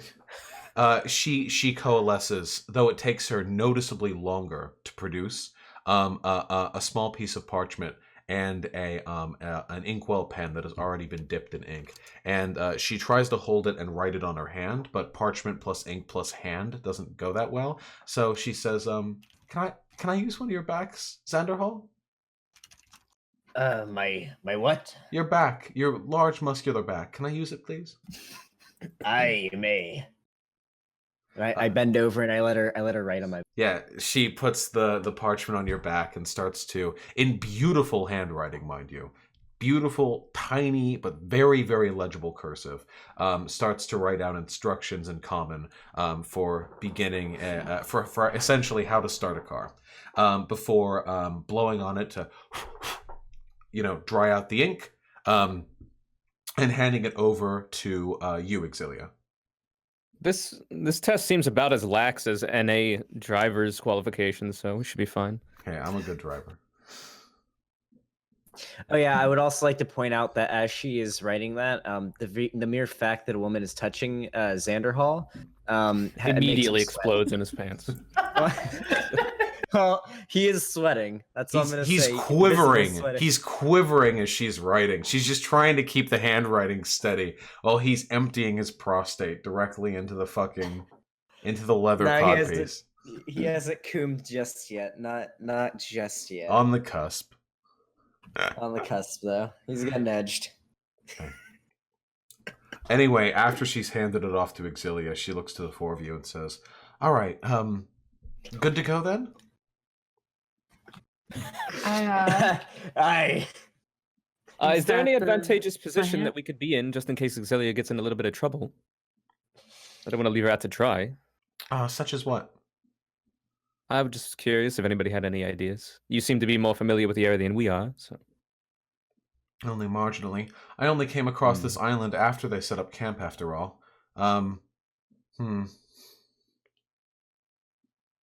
Because my problem is, if we're all the way on this side of the mountain and Exilia has to go all the way out into where the ward is and get the car, if she's found out there, it's probably not going to be too good. How long would it take for us to travel this distance if we needed to get to her? Well, it's about 800 feet to the area where most of the relevant stuff is.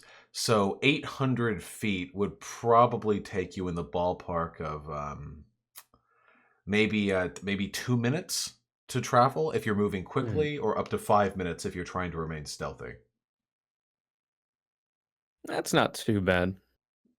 It's still not good, though.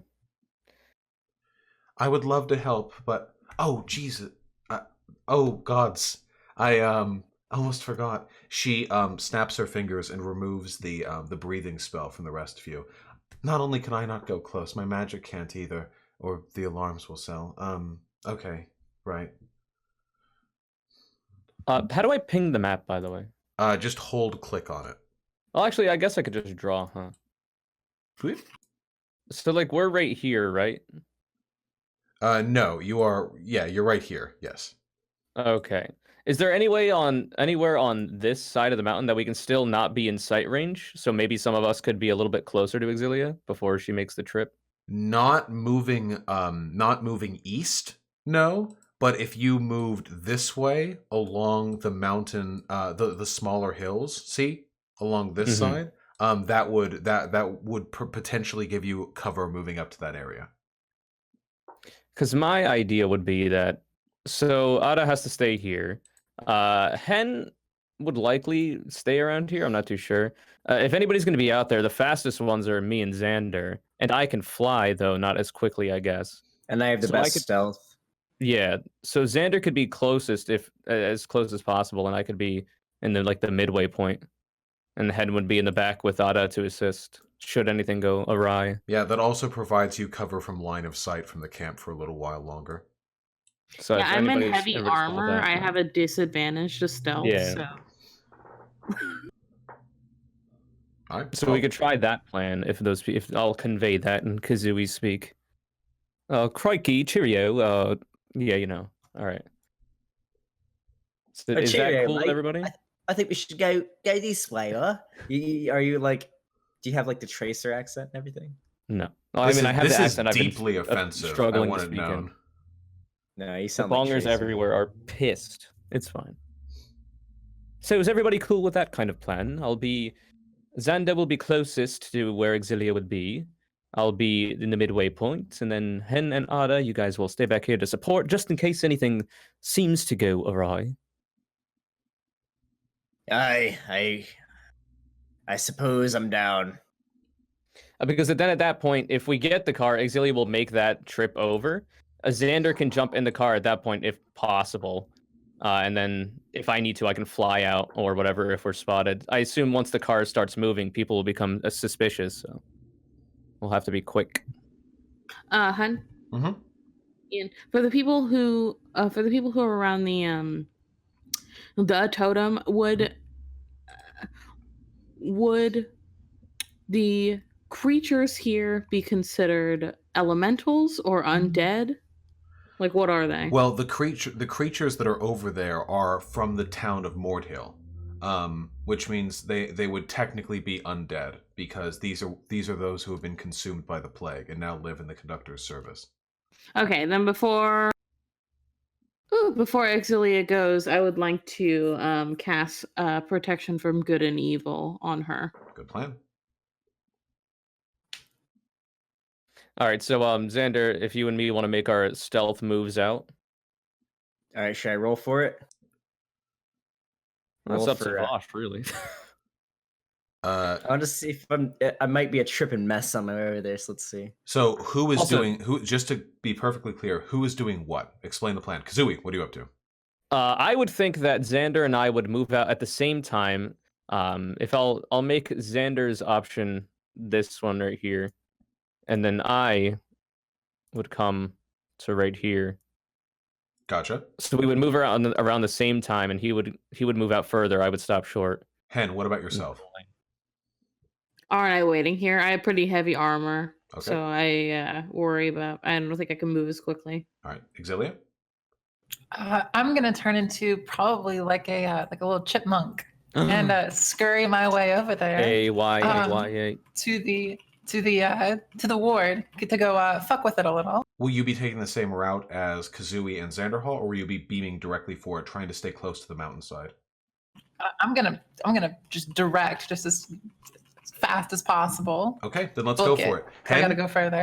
Hen, you and Adha are on lookout. Kazooie and Xanderhall, you're going up the smaller Yes, hills and to I the left cast side. protection against good and evil on Exilia before she runs. Beautiful. Exilia, you are going to be beaming directly for it, meaning you're probably going to arrive the fastest.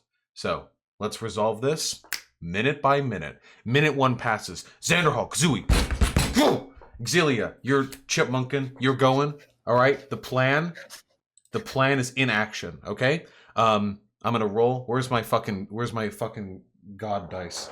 Hold on. All right, I keep it in the bedroom. Why do I do that? Oh, What a loser. What are you rolling for in the bedroom?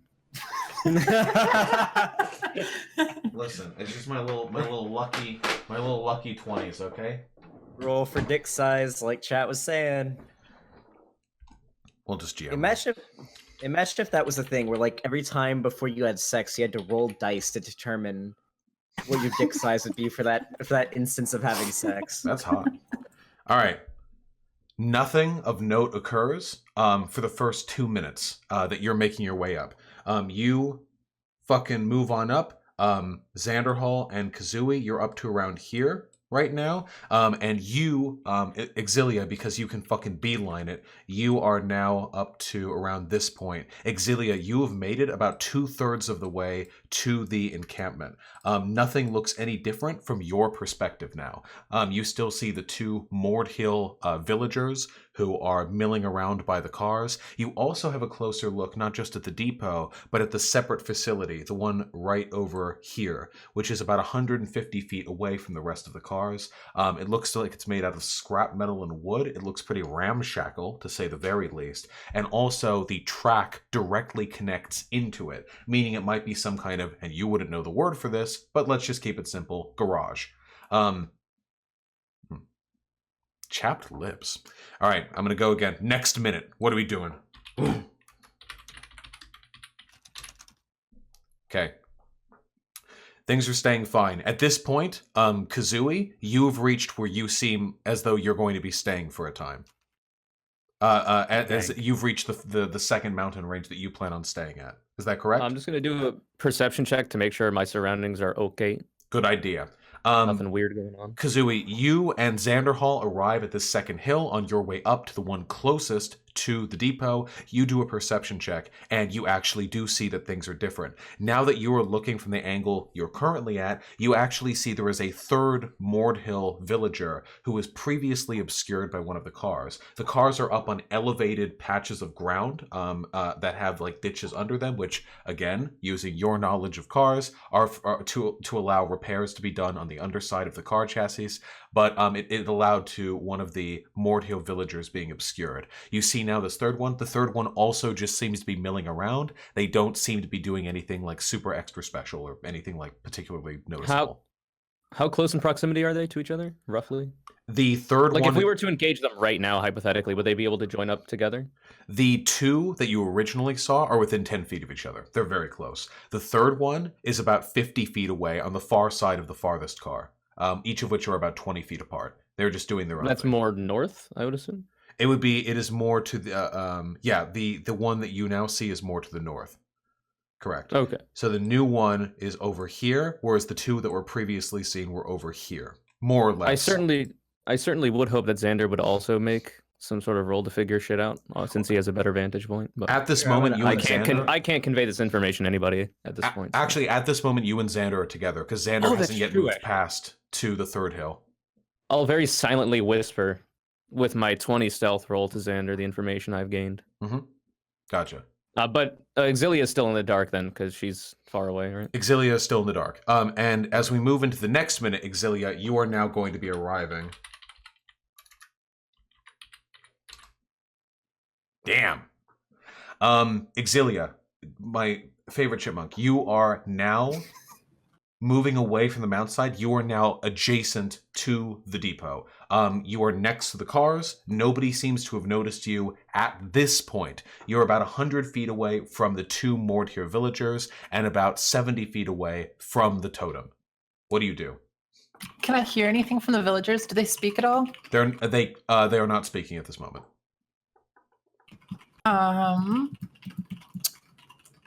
I think I'm gonna move. I think I'm gonna try to move straight for the ward. Try to climb up it. Gotcha. Go for it. Make a stealth check to do so, because you'll be on open ground that will be visible to the villagers if they so choose to look. Would she get advantage for being a tiny little chipmunk? Oh, definitely, but it's not relevant here. A 16 passes, definitely. You are able to move at the right times, to stay close enough to the dips and curves of the ground, to hide behind the shadows of the cars. You are able to avoid sight from the two villagers and make your way to the base of the totem. Again, it's about 8 feet tall, wood, with the sort of raven iconography lashed around its top, and a fire of pitch burning above all of it. What do you do? Burning above it, like there's like a Oh no, like the what's the top word of it for is that? soaked in pitch that's burning. It's not levitating above the rest of the totem. Right. Okay. I wanna climb up it and try to spread that fire, try to knock the fire over onto itself, essentially, Oh shit. to get the entire ward burning. Gotcha. Wait, Exilia, or wait, didn't you say that it was that the feathers were wrapped on with hemp rope? I What did if- say that. What if you maybe bit the hemp rope and like Cheating! pulled it up to the fire? You're not there. You wouldn't be able to convey Alright. this information. Yeah, no, I wouldn't be able to. All right. When Fuck you it, I'll do that then. Metagaming pig puncher, dude. When you climb up the totem, the raven feathers are lashed down with the hemp rope. The hemp rope is thick and rough. This isn't like a neat little corporate factory job, you know. Like this was made with shamanistic magic. Like this is some heavy, like heavy,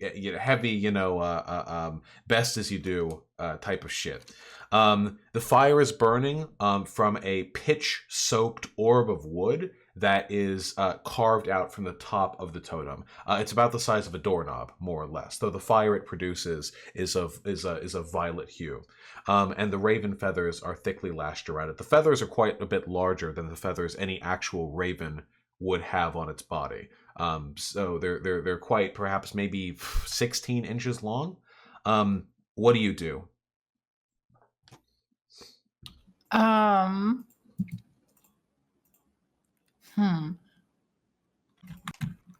I think I'm going to try to rip some of the feathers out and catch those individual feathers on fire as I start ripping them out. Nice. Okay, yeah. Make so you're going to like tug at the feathers with your like teeth? Oh, wait, I think you muted yourself. Oh, can you not hear me? Oh, there you go. Now I can hear you. Oh, weird. I said I'm gonna try to rip them out with my teeth. Yeah, we'll see Yeah, how cool. that works. Yeah, here. Honestly, make a chipmunk strength check. Hold on, wait. D&D Oh yeah, see what strength chipmunks fucking have. chipmunk. Yeah, let's see. You can just roll a d20. It looks like a squirrel. No, wait, this is for 3.5. Hold on. Dude, they deleted so much info off the internet pertaining to D&D 5e. It's fucked up. Yeah, they did. Also, Ian. Mhm. When I get a chance, can I chat with Adha while they're doing this? Yes, absolutely. After this is resolved. Yeah. Okay. Am I just rolling a d20? It would be a 1d20 minus 4 would be the chipmunk roll. Okay, a 5 isn't going to do it. You ineptly tug at the raven feather for about 10 to 20 seconds without being able to wrest it free. That's not intrinsically a failure, just in this instance you have failed. About 20 seconds has been used.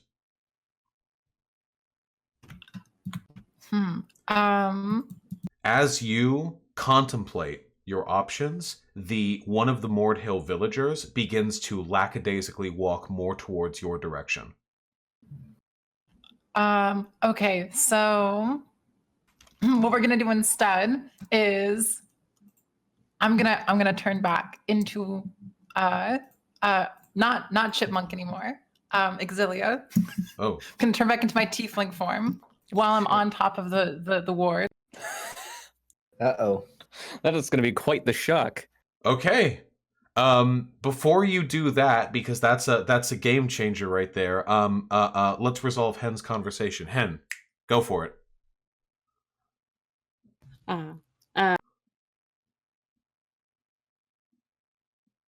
Sorry, I tried to open something and my computer like fucking broke. Nice.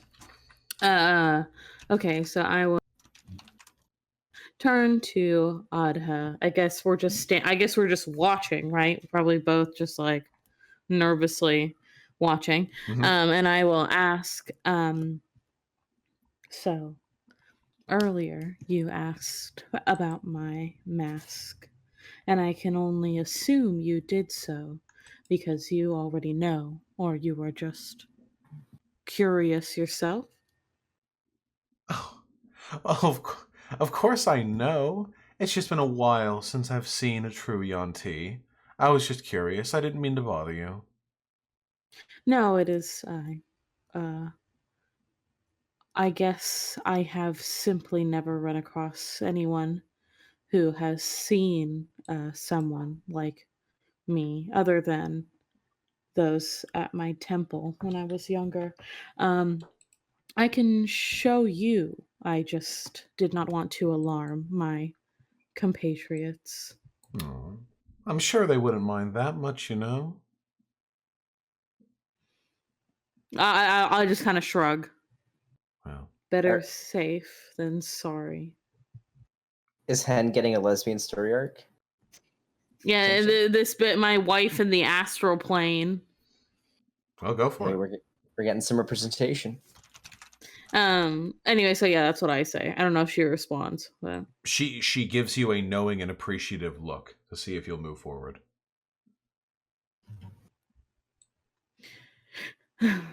I guess I will.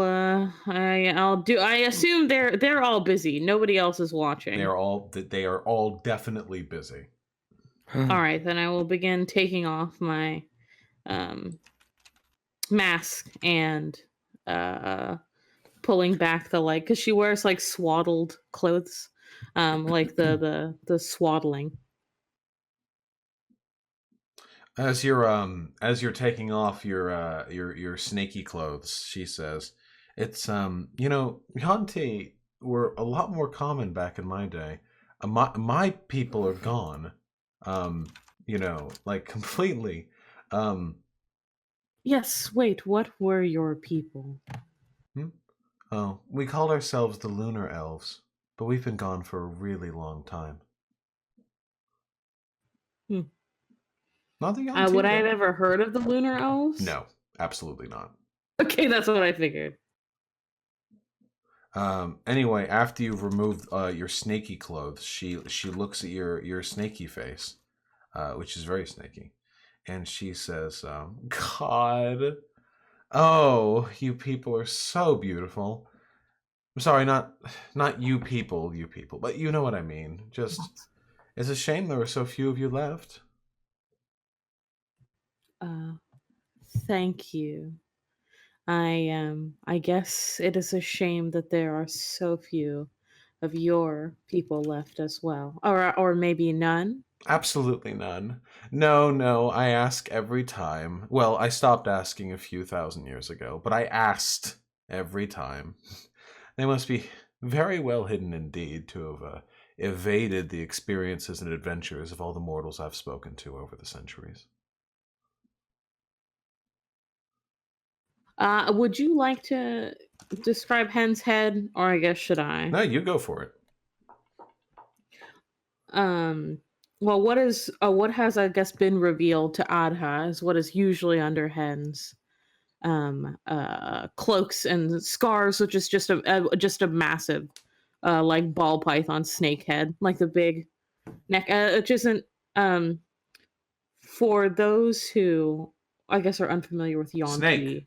It's a very unusual look, and probably one that most people would respond to with terror, considering you'd Aren't there probably a never variety- seen one before. But Aren't there I'm a variety glad of she forms likes as it. well? Huh? Aren't there a variety of forms as well? Like There abomination and are, shit? but I don't think I can change them. Do you know which one you are? Malison. Okay. I'm imagining Snakehead the, Malison. I'm imagining the snake things from Sen's Fortress from Dark Souls 1. Yes. So yeah, if you guys were watching Vosh's gaming stream last night, which you should be, if not, you're fake fans. Pepe laugh. Yeah. Okay, if you're watching the D&D stream, you're real fans. But yeah, basically that. Basically that. I'm drawing a snake. No step on snake. That's a good snake. I'll Do I do you have- one better. Do Are I you have ready? it, hyena? I've linked a picture of her head in chat. I drew my snake. I think it's pretty good. What does this devolve to? Good, thank you. Gecko snake, Bosch. It- Very That's Can you good. good. erase my snack, please? No. I don't know step. why I can't erase on this. It's weird. Yeah, I don't think players can erase. No, I'm afraid that power is for me and me only. Here you go, chat. This is the snake. Look, he's a baby. I'm trying to see Nope, the that's screen, not it. but Nope, that's not the right one. There we go. That's the right button. Snake. nice. With that, I imagine shortly thereafter you probably redon the garb. Yes, that I you had have. one more question to ask her. Oh, of course. I'll just say, well, now that you know this, or I guess you have, since I came here, you've lived here for a while. My god also lives here. You wouldn't have happened to have heard of Solstice, would you? Oh, Solstice, of course. Everyone's new favorite for the astral plane. Well, favorite to a few at least. We know all that business that went Bandwagoners. down with. We know all that business that went down with Agridier a few decades ago. Everyone knows about that. No, of course. I've never met him myself, but no, we know of him. Yes, you're the Raven man we spoke to said so that I think it was, wait, hold on, was it him who told me he was far away, or who was that? No, that It was was him. him. Yeah, the Raven Man. Okay, told me that he was quite far from here. So Well, everything's quite far from everything else here because the Silver Sea is near infinite. But yeah, such is life. so That's why we can't have more reinforcements here, you know? All of the Raven Queen's soldiers are strewn about the entirety of the plane. They can't just warp here. yes, understandable. Well, good you know of him at least. Of course. Anyway, get dressed up now. Wouldn't want your cute friends to be bothered by your beautiful face. She thinks we're cute. Thank you. Paul. I'll begin rapping.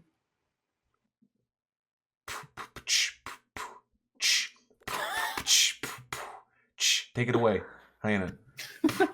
No. What the fuck? Engage! Okay, so this conductor, I'm gonna give him big spoilers here. I will challenge this conductor to a rap battle. I mean, he's immune to all Yikes. other forms of damage except rap battle damage, so I would assume. I mean, Yeah, that's a spoiler, but I've been hoping for it since the beginning of this campaign. I've been Exilia, we down return to with it. you since you're doing a thing.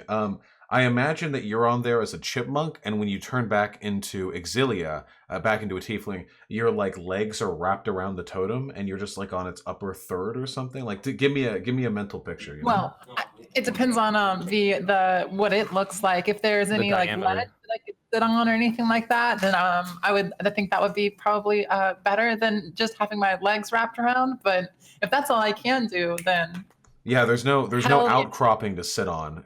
You'd either have your legs wrapped around it, or you'd be like hanging from it with your like hands around it, or you'd be like standing on the ground. Okay, yeah, How she wide is should- the diameter of it? Can she not yeah, what's the balance girth? on the top of it? It's pretty girthy. It's like I'd She say could balance it's on top probably of that. probably like 9 inches both in feet? diameter. Maybe just 1 foot. I mean, the top is on Okay. fire, so Oh, never mind. Even better. No. All right, then yeah, sure. I'll have as I turn back, I'll have my legs wrapped around it. Holding on as best I can. that you are Orgasm. immediately noticed by the closest Mordhill villager. Wait, is her being noticed and all this happening? Can me and Kazooie see this? I'll inform you guys. You know what exactly? Okay. I was gonna say, I can. Do I have any time to do anything while I'm as I'm being noticed?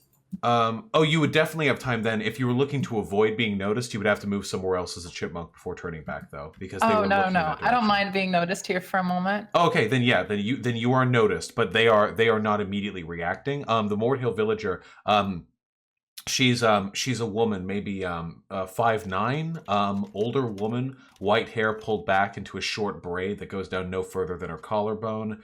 She's looking up at you from beneath deep eye sockets in bleary confusion. She looks very dull-witted. Okay, as I'm noticed, I want to pull out my dagger and cut the thick hemp rope that's tying things together. Oh shit! Nice. No roll needed for that. A dagger could easily cut that. Yeah.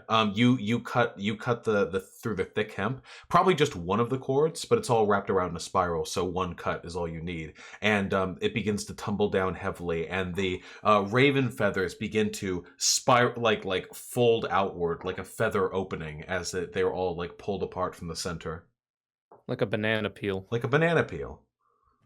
Also, I assume when this is all happening from our vantage points, me and Poo Poo could probably see that Azilia is taking an action, right? This is happening within, so far this has been like less than 2 seconds passing, so probably not something you would immediately see. You might notice it, Kazooie, but I'll resolve those consequences shortly. Okay.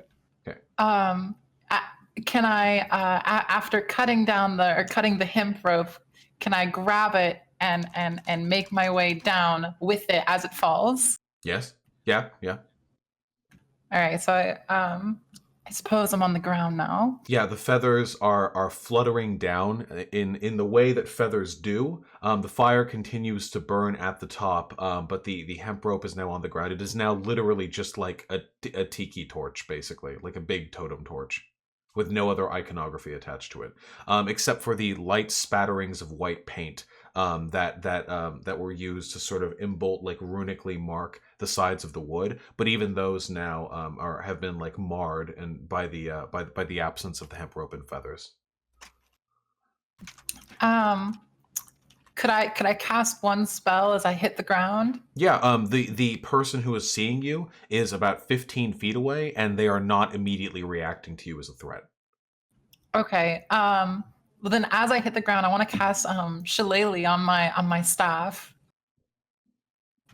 Oh shit!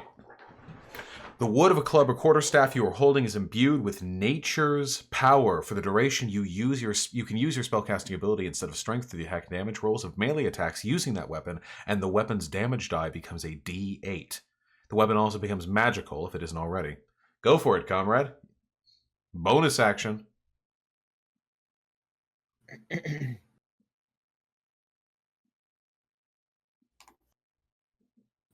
Wait, is there? No, just do it. Shillelagh. Shoo it. Shillelagh. Shillag. Yeah, some shillelaghs inside of the little 4-leaf clovers. Wait, does that not count as casting it? Hold on. No, you did. Oh, okay, never mind then. Sorry, apologies. I'm just. We're on the same page then. Yes. Hell yeah. You do it. If you're looking to do a thing though, that'll be an initiative roll. Yeah, no, not quite yet. I'm getting ready. Gotcha. Then if that's the everyone else case, has noticed now. If that's the case, Kazooie, you have absolutely noticed this. Hen, you have almost certainly noticed it as well. Xanderhall, you would not have, because you're still moving to position to the third, to behind the third hill. The woman looks at you, Exilia, and she says, I don't know if I've seen you before. Did the big man send you to do that to the totem?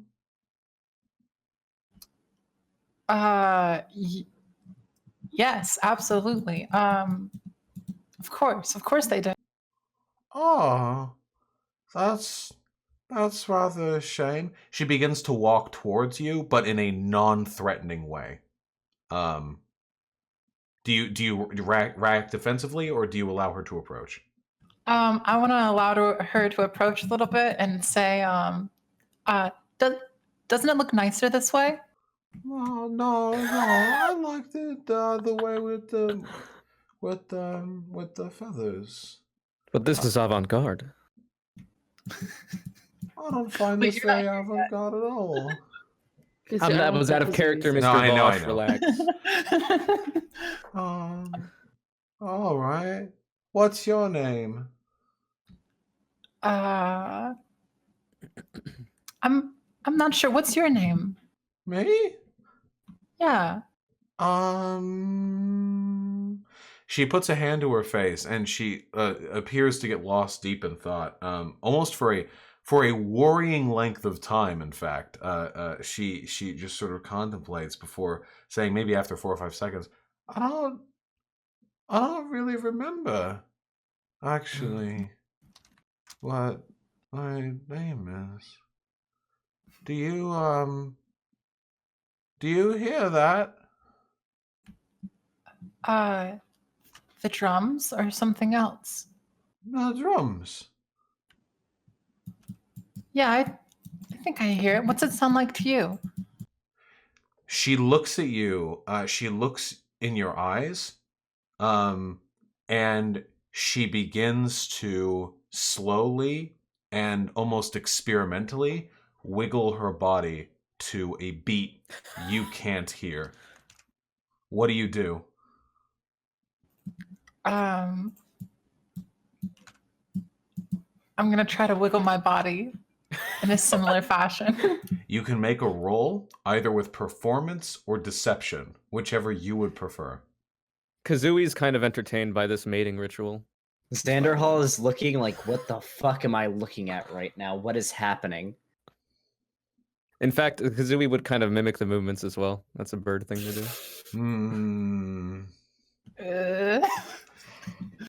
She looks at you as you sort of attempt to mimic the pace of her movements, and she gives you a look and she says, I don't think we're listening to the same song. Oh, maybe not. Hey boys! She's the not car, listening Get the car. to the same song! Roll initiative. Ah, Get shit. the car, bitch. Get in the car. She's going right. So wait, so how close is Exilia to the Kazui and car right now? Xanderhall, you both hear this. You both hear this as it happens. As you're rolling initiative, Exilia, Adha turns to you, Hen, and she says, Hen,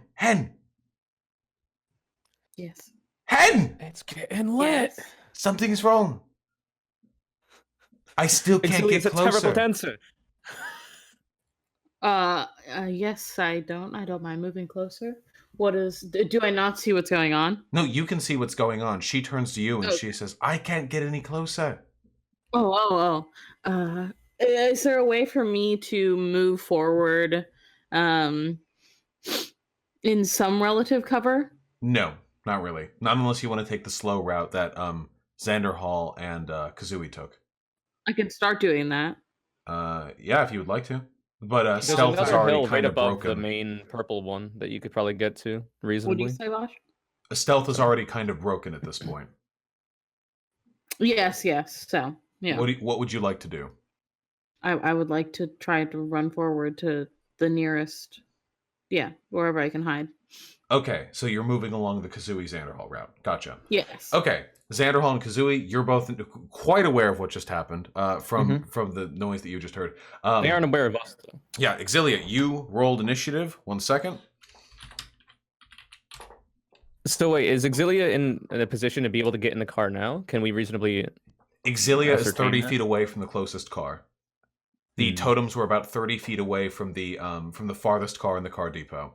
The two Mordhill villagers that Exilia is not currently with are about 60 feet away from her. The Mordhill villager you're currently with, Exilia, is going to make a fucking move on you. Is what she's going to do. Come at me. Hold on. In this time, I would like to try to, as stealthily as possible, dash over to Xander. But I would like to perceive what's around me first before I do that. But you can let whatever's happening happen. Gotcha. We have to resolve this first. Yeah. All right. She fucking draws on you, Exilia. She pulls out from her mechanic's belt a pistol and aims it your way. She has disadvantage. She does have disadvantage. That's right. Yep. She's also dumb as hell. That's a miss. because of protection versus good and evil, which was placed on Hell you by yeah. Hen, she misses this very fucking powerful pistol shot and discharges it right off to your side. Her undead eyes avert yon living and protected gaze. The pistol bullet misses your ear by about a millimeter. The blast still rings in your ears. More importantly, early gunpowder guns, that blast rings in everybody's ears. Mm-hmm. Your turn. Before we start this, so Oh, the yeah? only people we're aware of are the one that she's facing off with right now, and then the two other ones. We don't have any idea about anything That else. is correct. It is those three. Okay. Then I'm going to move forward to use my quarterstaff against them. Gotcha. Blaster. All right. Nice. A 13 is going to hit. Click the meme for the damage. Where it says quarterstaff. Oh, I believe- think that was supposed to be the damage. I think I was supposed to roll the d20 first. No. Well, no, do you do that thing to get the hits, and then you click where it says quarterstaff right underneath the rolls? Oh, you're That's right. My yeah. bad. Sorry. It's been a Yeah, oh bit. shit. 8 bludgeoning's a That's good pretty fucking hefty. hit. Yeah, you reel back with your quarterstaff, and you fucking where do you hit this bitch? I'm going straight for the head. Okay, you rear back with your quarterstaff and you hit it with the shillelagh empowered wood, straight on top of this woman's noggin, and the impact craters through her skull, leaving a visible dent and physically cracking the decaying flesh along the front of her face. And you can actually see almost like a small window into her insides as the skull fragments and her jaw becomes misset, a lower jaw hanging at a slight angle. You can see too as the skin peels back off the bone like well cooked meat, the empty eye socket visible beneath the veneer of living flesh that you had been staring at just a few seconds ago. And with that, the two Mordhill villagers in the far end have not yet reacted in suitable fashion. Conyer, you said that Kazooie was going to sprint over. So before that's my intention, Mhm. but I would have thought of this around the time that Exilia decided to fucking pop out of nowhere. Yeah. So how far away am I from Xander right now? You would be about 200, no, more like 150 feet away from Xander. And how quickly can I traverse that? What is You my could move? traverse that in 2 turns or about like 35. 12 seconds or so, thereabouts. Okay. Can I like reasonably so Xander can see me from this point, right? Xander can see you, you can see Xander. You two are not so- visible to anyone else, though. If I catch Xander's glance at any point in this Mhm. time, I would probably make some sort of hand motion that we should probably go and help Exilia. I assume Xander would be able to understand. Perhaps we have some sort of pirate's code we could use. I've hand already signals. been prepping to just run up and deck. Yeah, we'll do a bunch of Naruto hand symbols and start Yeah, moving over Yeah, there. we're Probably doing our, stealthily though. That would be my intention. we're doing the little symbols at each other. So how far am I from the closest villager? You would be about maybe 300 feet, which means at full sprint, that would be about 30 seconds to get there. I want to start fucking booking it. Well, it's not your towards turn the- yet, sir. Okay. Well, we can All right, so we can resolve this from the beginning of when the gunshot would have been cracked, because that's when everything kicks off. So if you want, while resolving Exilia's turns, I can say that you're fucking booking it, Xander, and keep that in mind as you're moving. Kazooie, would you like to be booking it as well, or are you doing this a little more tactfully? So another quick meme. Kazooie would be thinking that. So the other two haven't reacted yet, but we don't want those two to call any more reinforcements. Though I don't know how helpful that would be considering the loud gunshot. Mhm. But we would probably want to deal with those two first if Exilia can handle her own against the one. But that's just what I'm thinking right now, which will probably influence my actions. It's up to you. I'll- You can't speak with I'll anyone else at run- the moment, so your plans Yeah, are your own. I'll run in a direction that lets me meet up with Xander if I was faster, or get behind him since he's in front of me. You are faster follow than him that way. Xander, but even if both of you sprint, he would still reach the two Mordhill villagers before you could. Yeah.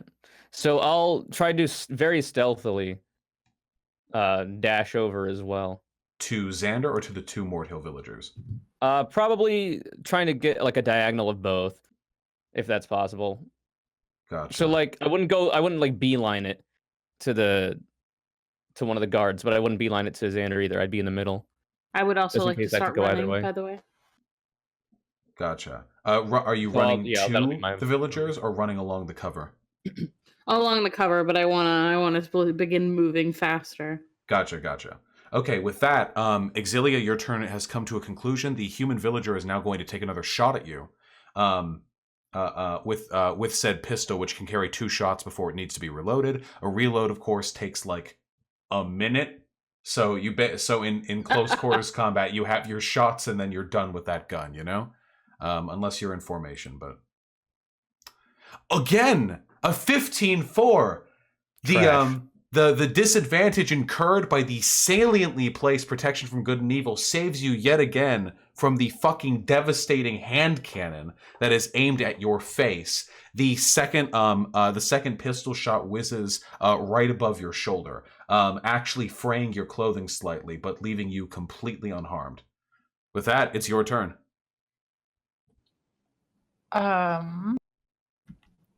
And that was the same person attacking, right? The one that I just bashed their face Correct. in? Yes, the one for whom half a face is slipping off right now. Kazui's all mildly been annoyed there. about these loud ass fucking gunshots. They are very loud. Yes. And I'm like, wait, what'd you say? Like 30 feet or so from the closest car? You're 30 feet from the closest car and 60 feet away from the 2 Mordhill villagers you're not currently engaged in, though they are aware of the conflict. Okay, I'm gonna go for another hit, another shillelagh infused quarterstaff hit. This one to the legs. Blast them. 13! Fucking does it! 13. Easy clap. You fucking 8 bludgeon. Dude, the synchronicity.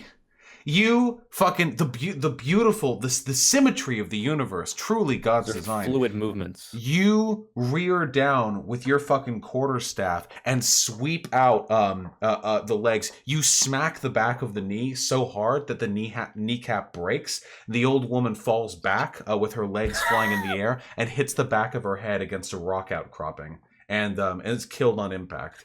You've successfully beaten this old woman to death.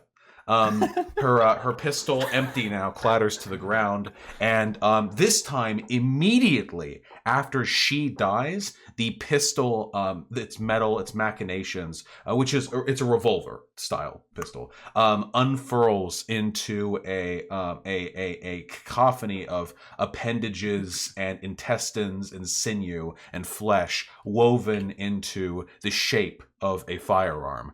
It happens immediately as it hits the ground. The intestinal meat throbs, pulses with blood once or twice before unfurling, and it just looks like another pile of giblets settled on the ground. You've successfully murdered this woman.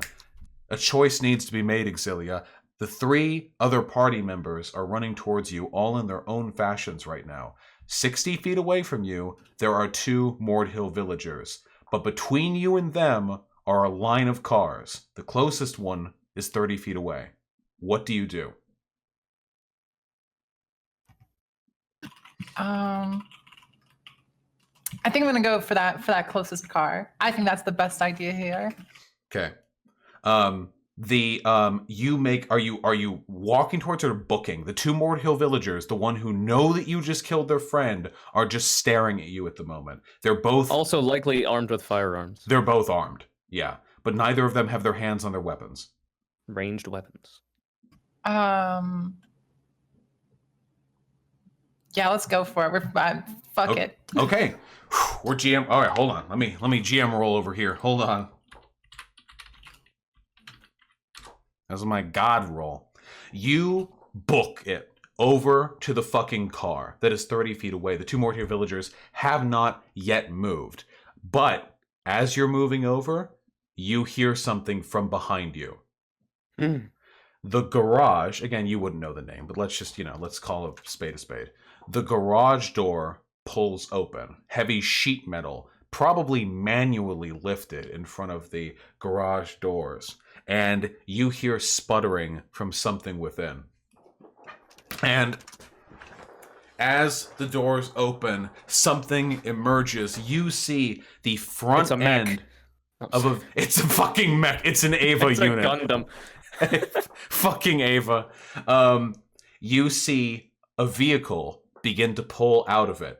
And it moves forward onto the road. You're close enough. This is about 100 feet behind you, Exilia, as you're moving towards the car. And you can look around and turn without like slowing movement speed or whatever. A car pulls out. 2 people are driving it. One person is on the front of the car, actually driving it normal-like. It's a Mordhill villager. But on the back of the car, rather than this being a typical 4-seater, there's a flat bed that extends about 12 feet behind the drivable portion of the truck. And on that flatbed is a metal post. And straight up on top of that metal post, on a rotary system of gears that allows it to be moved about, is a very, very large gun with a belt coming out of it on either end. And manning that gun is a skeleton. And that skeleton looks over at you, Exilia, and says, "Who the fuck are you? And what are you doing in my cars?" We gotta go. Alright. Wait, am I in the car yet? You are just arriving at the car now. Yes. I'm gonna get the fuck in that car. Pull out this piece of parchment that Ada had given me, so that I can figure out how to work this thing. The car begins to pull out of the garage. All your friends are moving towards you quickly. I assume you will have read it already at least once, just by the way. Adha still cannot join the fight at this point in time. You begin to read. I want a fucking what's a reading check? Is it just intelligence? I want like interpret this shit immediately. Probably int, yeah, right? Some sort of intelligence check. Yeah, go with it. Oh, I didn't mean to do that. nice. Hell yeah. Holy shit. You are able to quickly interpret the instructions. Exilia, pedal, down, by your left, hold it down, button. You feel that? That's the engine starting, baby. How does that feel? You're in a fucking car. Never experienced this kind of power before. There are 2 Where noises. are Xander and I at this point? You and Xander at this point would be probably about between 1/3 and 1/2 of the way over to the 2 Mordhill villagers. Okay. Moving at full tilt. And Exilia. what's Exilia's exact position? I'm sorry. Yeah. So Exilia's exact position would be right here on the far end of the car depot. Okay. And your exact positions, respectively, would probably be here for Xander Hall and here for yourself. Roughly speaking, you know. So you'd probably be about halfway to that point. Exilia, you hear 2 whirring noises. One of them is the hum of the engine underneath you. And the other one is of a rotary belt being fed bullets at 60 rounds a second. Make a dexterity saving throw. Monka. It's been fun.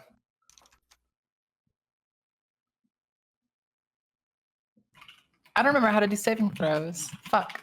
Click on the It's the top left It's the option. saving throw Under section. proficiency bonus. Oh shit, there it is. Thanks. All right, what am I doing? Dexterity. Dexterity. Ooh. 12 passes. Yes. Fuck. Exilia, at that range with this era of gun, yeah. At you hear, you can feel it for a brief second.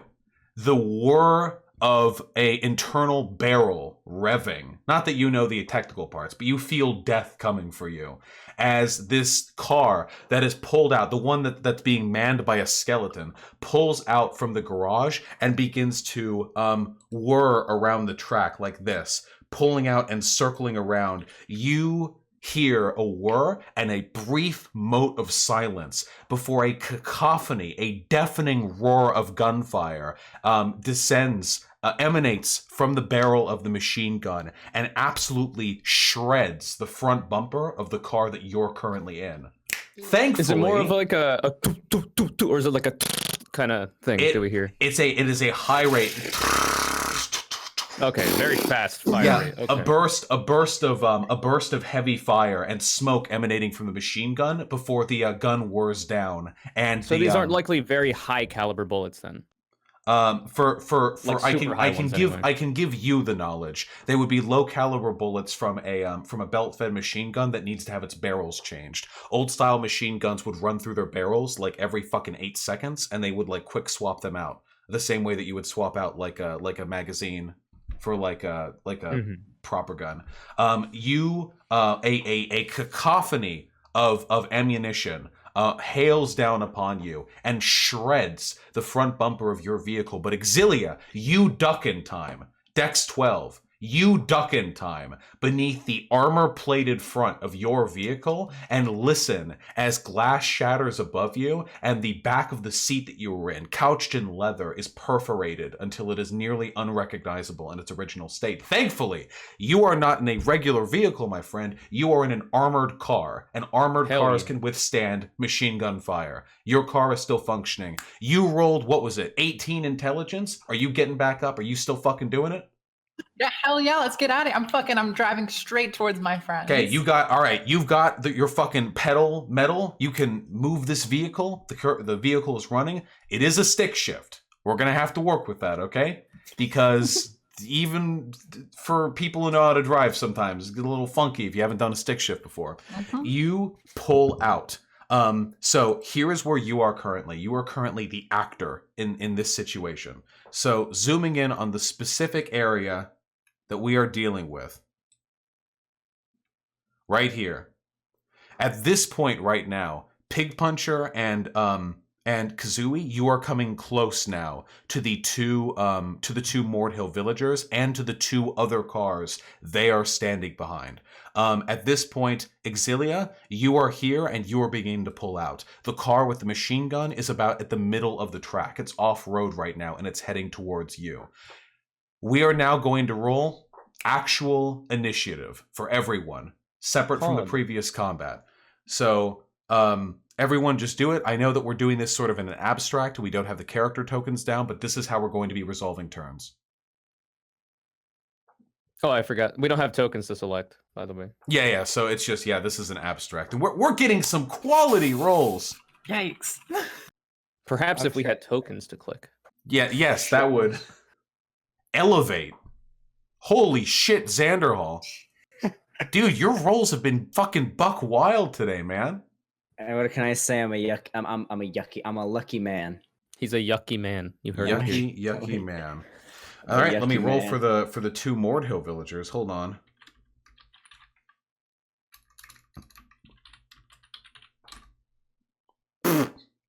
Okay. And let me roll for the skeleton mount. Also, our assumption is there's someone on the mount and there's someone driving the. Yes. There's 2 people in the vehicle. Yes, a villager is driving the a vehicle, whereas the skeleton, who is most certainly not a fucking villager, is running it down with the actual machine gun. Hold on one moment. I'm going to enter everyone in to the turn order settings. Real nice like, okay?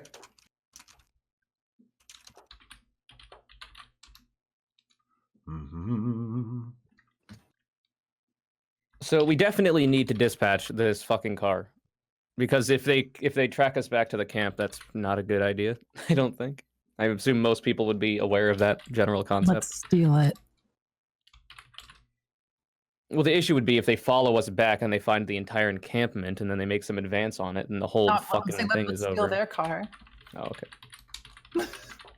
Theirs has a machine gun on it. That sounds way cooler. That is, I will, the impartiality of the DM aside, I will admit that is indeed significantly cooler than a car without a machine gun on it. Also, that does some fucking bomb-ass, easy-peasy damage. You know how it'd be.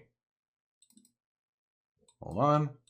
Almost done. Oh, I know. I almost got fucking taken out by it. I know. Yeah, that would have gotten you good, just so you know. All right, I'm almost not a very fast typer, you know. Well, am I able to speak to Xander at this point? You 2 are booking I it. could yell You're to him, slightly right? faster. You're probably trailing just a little bit behind him. Yeah, you could speak. Xanda, if you can make sure those other two guards can't, call for backup, I might be able to do something about the person driving their vehicle. I'm already on it. Sick. Okay. With that, Xanderhall, you are right now about 120 feet away from the two Mordhill villagers. Your turn is up first. I assume you're going to use it dashing? Yeah. Depends on if you need the movement to get there. Or not. Okay, so I'm not. So it's like what, 100 feet? You said 120. 120 feet. Okay, so dashing, is that an ability I can use? It is. It's an action you can take It's to double double your your movement movement. speed. You could move 60 feet a turn if you do it. But it is an action, so you won't be able to do anything else except for bonus actions. All right, let's do it. Dashing. Okay. So if that's the case, you'll be able to reach the Mordhill villagers next turn. Okay. Pog. Okay. Is that next turn with another dash or next turn? That's next turn with another dash. Damn. But you could always do diplomacy once you get there. Pog. Seems like Xander's style. Yeah. All right. Is that How far am I, just for a general baseline, Ch- from the Chet- armored car that's got the Gatling gun on it? the armored car is like 600 feet away. It's in the middle of the track, and it's heading towards Exilia at this point. Wait, Vosh. Can you ping it on the map? Yeah, sure. What Sorry. is it, Pig? My resident D&D expert, Chad Boris, who helped me write my character sheet, says rogues can dash as a bonus action. Read your abilities. That is true. Yeah. So if you reach them next turn, which you will, assuming this current Could fuck speed, 'em up. you'll be able to use an action after you get there, such as just say immediately. punching them in the Nice, face. awesome. Yes. Pog. Okay. Cool. Okay. Just make sure. Wait, can't Pig double dash then? No, you can't double dash. That was a good game. That'd be cringe. Because dash is a bonus action. Yeah, but So you can only can't dash do once dash a and turn. then dash. Okay, No. okay. I thought that was the That'd be a smidge cringe. So where are... cunning action is pretty wild, but yeah. With that, it is now the Where's the Gatling gun in Exilia, by the way? I'm sorry. I just Okay. need to know. Yeah, for my... the Gatling gun coming car movements. is right here in the middle of the track, and Exilia is right here at the far end of the car Okay. depot. She hasn't We're begun going this moving way. yet because that's something we're going to resolve in this turn order. So it is now the villagers' turn with a roll of 20. The villagers have decided to get off their fucking ass and actually start doing something. One of the villagers has a pistol, another one of them has a carbine rifle. They're both going to take shots. Neither of them are particularly bright. Neither of them have actually taken notice of you two, Pig Puncher, and, well, not Pig Puncher, sorry, Xanderhall and Kazooie. They're both going to take shots at Lexi. Exilia, sorry. Let's go, Neo. Rogues. Yeah, hon, wait, hold on. Rogues can double dash. That's the point of having cutting action as a rogue. Oh, I thought the point of having cunning action is so that you can use your action after it. You can fucking double dash 90 yeah, feet. dude, yeah, Well, your Keandus action does could that. just be another dash then? Yeah. Oh, I didn't know you could double up dashes. I hate having fucking D&D. Dude, yeah, rogues narcs. are nuts. I hate having narcs in chat. Oh boy, we got a real one in chat. We got a real one. Now hold So on. he could feasibly have gotten there on his turn, just not with any actions. to Can't after do that. anything else, but could have gotten there, yeah. No, because it was 120 feet. It wouldn't be 120 feet. It'd be 90 feet per turn. Okay. Yeah. So either way, we're good. Yeah, it wouldn't be. So you would get there without exponential. having to use an action. You could just get there from movement the following turn. Yeah. Okay. Okay. Anyhow, We figured it out. the two villagers are actually going to fucking do something, and they're going to take shots. Both of them at you, Exilia. So you have partial cover, and they have disadvantage in this instance. So just disadvantage, I guess. They're going to take a shot at you with a pistol and a carbine rifle. The pistol, with disadvantage, gets a hit of a 13. Does a 13 hit? Your AC.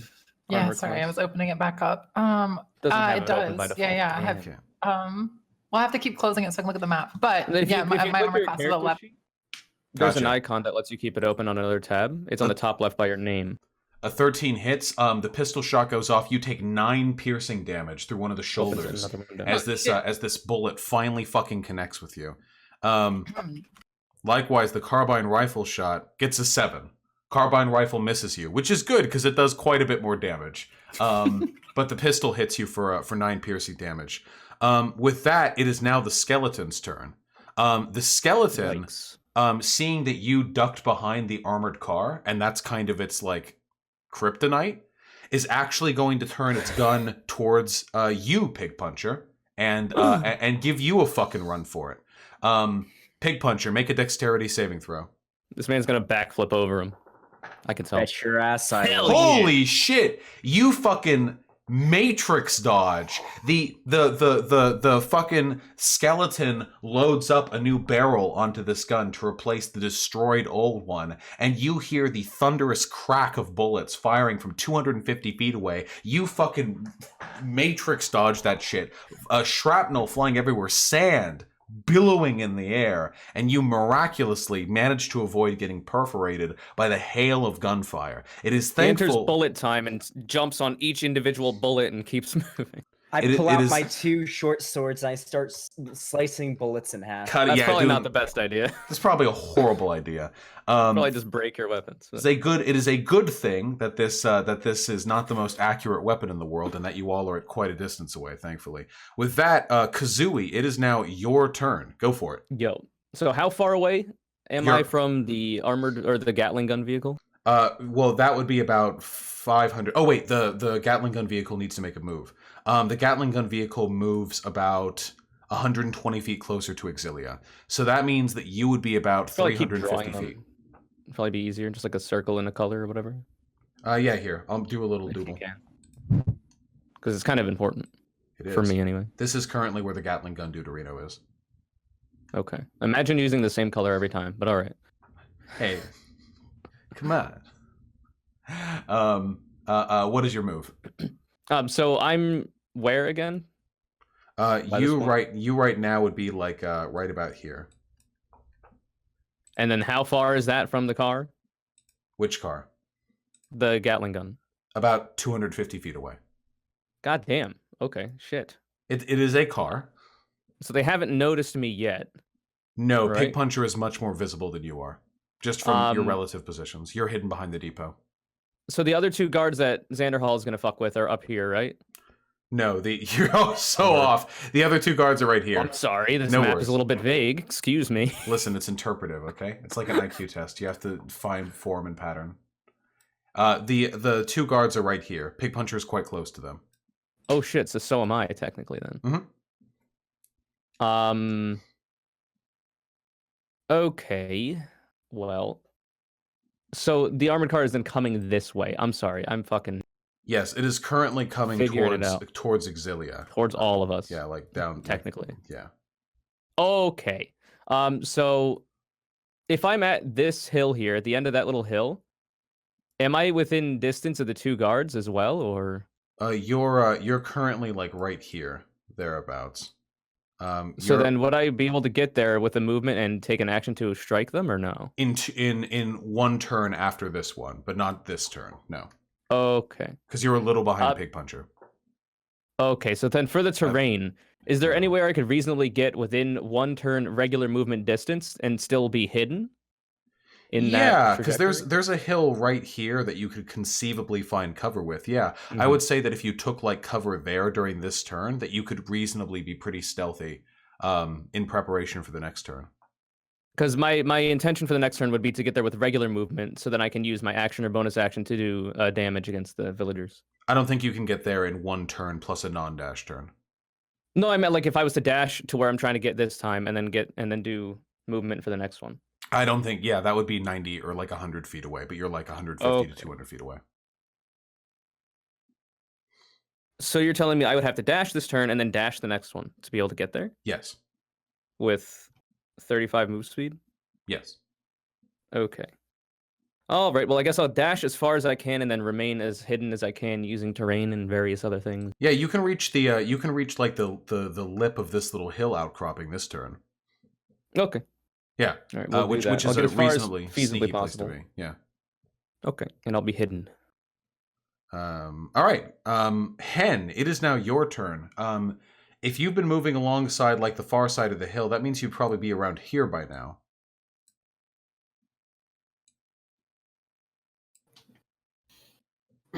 Hen? Maybe. Hello? Potentially. Yeah, maybe, right? Yes. I mean, I don't know. The map is inaccurate, so however far you And listen, say. it's abstract, okay? It's abstract. I know, but I'm just saying. I don't know. It's I'll just difficult keep. for us to interpret. Yeah, like Imagine so. getting flamed by your not wife, girlfriend for My wife. your Wife. waifu for your art. My Amazing. wife. What's your turn? I Hal? guess. I guess I'll just. How far away am I from them? You're like 300 feet away from the. That's what I figured. I'll yeah. keep dashing. Also, if I do anything else, it risks breaking the concentration on protection from good and evil. So I'll just keep running. True, that has helped. That has helped Exilia out a fair bit. Yeah, so I'll keep it on her because she's in the car. But yeah. What is the So you're dashing towards the two Mordhill villagers? No, towards Exilia. The same general direction, but yeah, Yeah. gotcha. All right, gotcha. With that, Exilia, That's it is now only 60 feet. Exilia, it is now your turn. You are now in a vehicle. You cannot dash in this vehicle. It does not have nitro. However, you can move up to 120 feet per turn should you choose. This is mounted combat. However, unlike with horses, which will pretty much do their own thing, assuming you know how to ride a horse, you need to pay full attention to this and cannot cast any spells or make any attacks as long as you're using the vehicle. You are not proficient with its use. All right. It's fucked up. They made a vehicle without nitro. I don't know what these people are going for, but I mean, whatever. That's the point. No wings and a rocket boost. What? So I guess I'm driving towards everyone else, right? Towards That's up to you. the party. Towards the party. That's where I was. This is like the direction I was moving previously was towards the party and away from not only the machine gun car, but also the Mordhill villagers, right? You're so you haven't moved in the car yet because I consolidated the vehicle's movement into this turn, and you rolled a 1 on initiative. So you're here now. As for directions, so right now, Hen, Pig Puncher, and Kazooie are all heading towards the depot with the other 2 cars and the 3 Mordhill villagers. The skeleton is circling around towards you. And you are at the depot currently, like stationary, with the car on. I want to try to run over the villagers.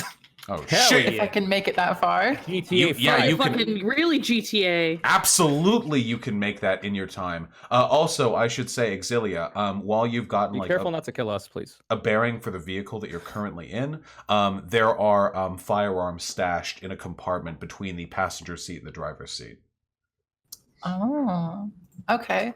Wasn't it the case that when we touched firearms in the town, they disintegrated? Yes. So we do have the clockwork tooth that we got that let us come here. Does that do anything to that, or? Exilia, everyone got a clockwork tooth. That's right. Everyone got like a. It was fragment of that? what would allow us to come back without being undead or whatever. Right. Yes. Okay. Well, all I can say at this moment is that the vehicle is functioning for Exilia. Yeah, so we just don't know. Okay. Yeah. Um. Anyway, the 2 Mordhill villagers are absolutely within 120 feet. If you want to go for that. I can't cast spells, but I could shoot like a gun out the window. Like theoretically or whatever. Or is that like still too much concentration? I'll absolutely give you that. I mean, firing a gun out the window, albeit with disadvantage, takes far less concentration and effort than casting a spell does. Okay, well for now, I'm going straight for the run over. We're Gotcha. going for it. Go for it. I don't know what I need to roll for that. Yeah, you fucking pull out and fucking wheel around towards the 2 Mordhill villagers, which are still next to each other. They're standing in between 2 of the parked cars. But the parked cars have about 20 feet of space between them, so you've got a pretty clear running. They're going to make a dexterity saving throw. So hold on.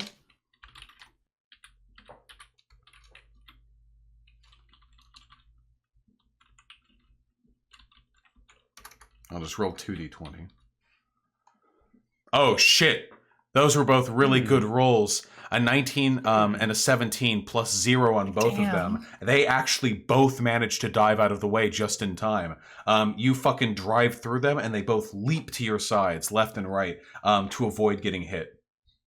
Would they remain prone for the duration? Yeah, they would be prone at the beginning of their next turn. Okay. Dang. I suppose I don't have time to do anything else in my turn. That'd be your movement, and your action is pretty much you controlling the car, unless you want to like try and take a crack. But you'd have to like pull the gun out of the compartment and stuff. So for this turn, yeah, that probably is your. Okay, well then I'll end my turn by looking at the middle console of the car and just pulling out one of the guns, like Turning just on the keeping it radio. with me. Oh. Yeah. Gotcha. Yeah, at this point, now since you took 120 feet of movement and you blew past those two, you are now actually within one turn's movement distance for both Pig Puncher and Kazooie, meaning that they could conceivably board the car if they so chose. With that, we now run back up to Xanderhall. What's up, my dude? What are you doing for your turn? So I could run over to the car and get on, right? Yes. How far am I away from the villagers? The villagers are about 60 feet away. Exilia's car is now about 30 feet away because Exilia drove through them towards you.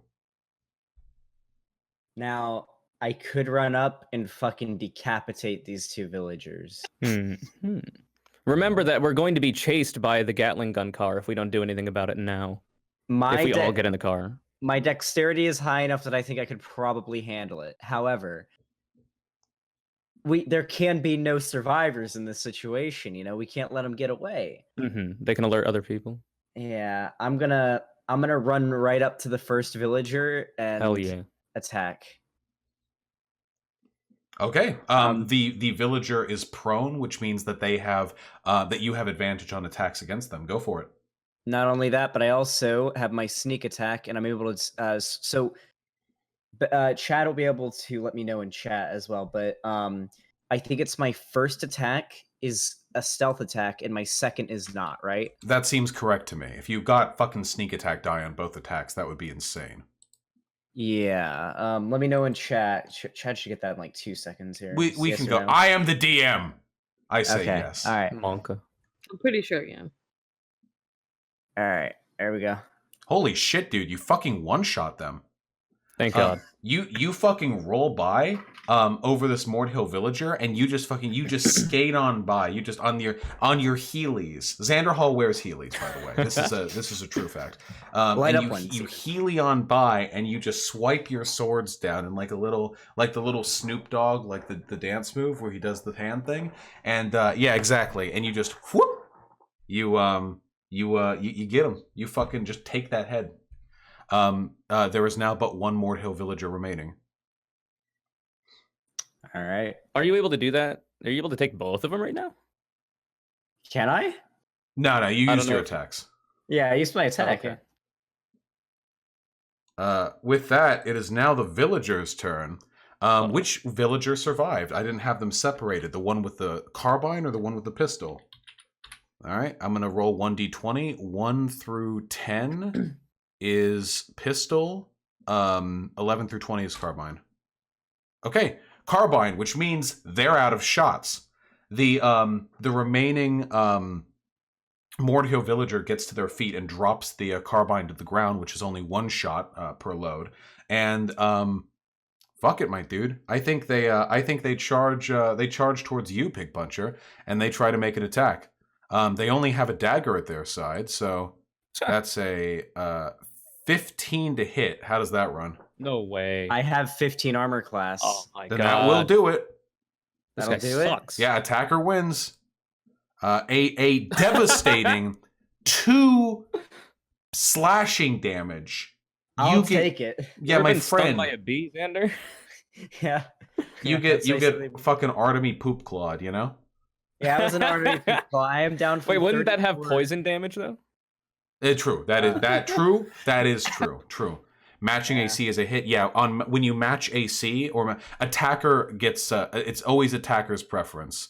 whenever there's a match when it comes to saves or AC or whatever.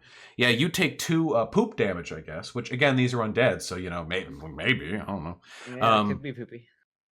It is now the skeleton's turn, and the skeleton has one very decisive plan of action, moving 120 feet closer to you guys, barreling down on your fucking team, and now.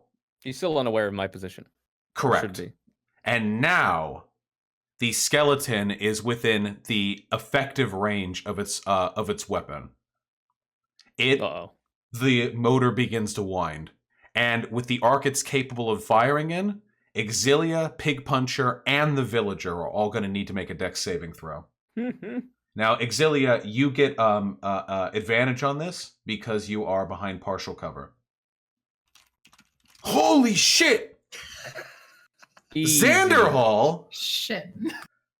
Have you ever watched The Mask? It's like when he eats all the bullets and then spits them all out.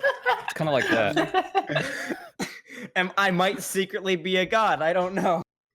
Zanderhall's just been secretly a fucking. Yeah. The Villager does not pass. Just barely fails. Actually, I don't think the Villager would even attempt to dodge this. I don't think it would occur to the Villager to dodge this. So forget my roll. Zanderhall, you, again, astonishingly, at this range, you can't do any matrix dodging. You fucking panic throw yourself behind one of the vehicles before the skeleton open fires. The cacophony of gunfire is so severe that it literally shreds the vehicle in front of you. But it doesn't shred you. You live. The Villager gets torn to dust. Exilia, you are still taking partial cover, and you are outside of the effective range of this automated weapon, which is 60 feet. You are about 100 feet away from it because you drove further than the Mordhill villagers. You drove past them. So you take a mere 3d6 piercing damage to your back. 9 piercing damage as shrapnel and small arms fire fucking slaps you in the latissimus dorsi. It hurts, okay? Let me tell you. It really Let me just cough stings. up some blood really quick. Yeah. But astonishingly, you two live. And Zanderhall, very, very well dodging the fucking death, you know? With that, Kazooie, it is now your turn. You are within, jumping on range of the vehicle. Of Exilia's vehicle. Correct. How far am I from the Gatling gun vehicle? The Gatling gun vehicle has come a lot closer. You're probably 80 feet away from it, I would say. 80 feet? About 80 feet, yes. Okay. One sec. Mm-hmm.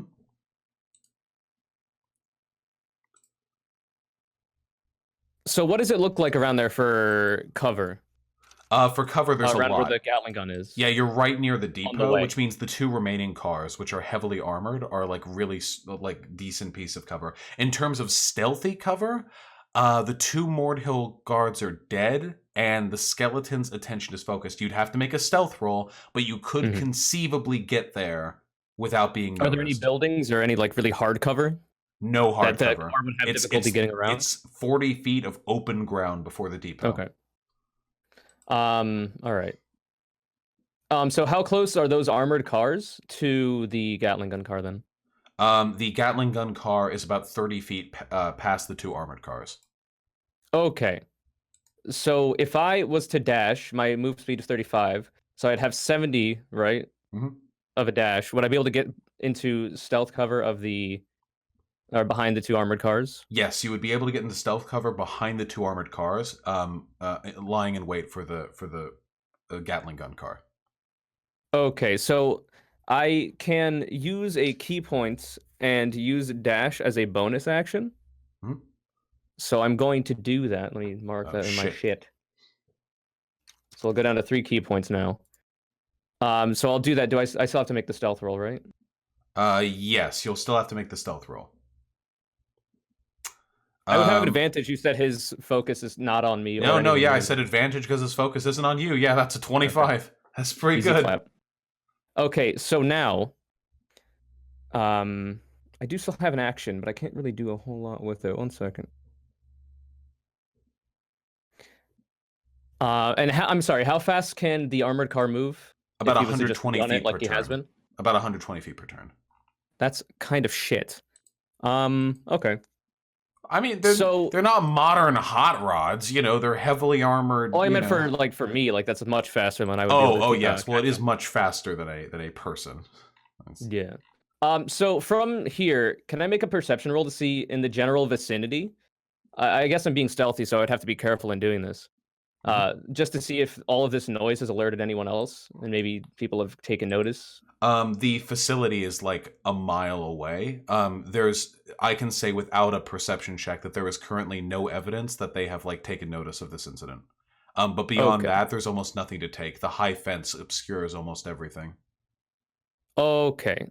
So from where I'm at, I would want to be on the side that they can't see me, but I would also want to be able to, if I needed to, jump on the back of the Gatling gun car. Mm-hmm. If it was to try to drive past me. Mhm. Is there any action I could So ready? here's what you on this turn so to do here's what that, you could or- do. And we're stretching the D&D rules to their limit, but I think this should Mhm. be allowed because this seems fair to me. What you can It's do also cool as hell. Yes. You passed the stealth check. What you can Mhm. do is you can get in cover behind the armored car, which you already are. You passed the stealth check. Mhm. You can do that. And you can prepare an action for that, like for when the conditions are met, you will jump onto the car. The condition being if the car moves like within range of you being able to jump onto it. And even if that happens, you would still have to make an acrobatics check to make sure that you get onto this moving vehicle with your Mhm. jump. But if you did that, you would be able to jump on them in between turns effectively, meaning that the beginning of your next turn would have you already on the vehicle, having boarded. Okay, and to make this even more convoluted, so the way this car is set up, there's a skeleton on the top, and then there's someone in the back. You said there was a flatbed on the back of it too. The I assume that's where the Gatling gun is skeleton's on the positioned? flatbed with the machine gun. Okay, and then in front is the cockpit, I guess, with the Right, villager, where they're right? driving. Yeah, just like just So I think would of like a reasonably be- truck. Yeah. Okay, so I'd reasonably be able to get on the back, perhaps without the skeleton noticing, but he probably would. But I would be not in the middle of them too. That is correct. You would not be in the Okay. middle of the two of them. Also, the front part of the car is closed in. It has a roof over it. So even if you were like to attract the attention of the person on the front, there's nothing they could do to interfere with whatever's going on in the back without fully Okay. stopping operation of the vehicle. But I would be able to. Am I able to see them through like a back window or something? You don't know whether or not there's a back window that leads Okay, into so the I'll just have cockpit to of the find car. Yeah. And I'd likely know their positioning anyway, so maybe I could do some weird stuff. Okay, sure. I'll ready the action to jump on the back if I need to. Okay. And I want to be in a good position to do that if possible. So yeah. All right. Duly noted for sure. Hen, you are up. How far away am I from them now? You started later than everyone else, so you'd still probably be like a few turns away. Yes, so how far? 250 feet? Maybe 200? How far away from the Gatling gun? About 300 feet, since the Gatling gun car is still on the other side of the Okay, yeah, depot. then I'll just dash. Okay. Keeping it going. I have to get in with 120 feet to attack the Gatling gun. So, yeah. Exilia, you are up next, and this will actually be the final turn for this session. What do you do with These your cliffhangers. initiative roll of 1? Powerful roll. I'm going to.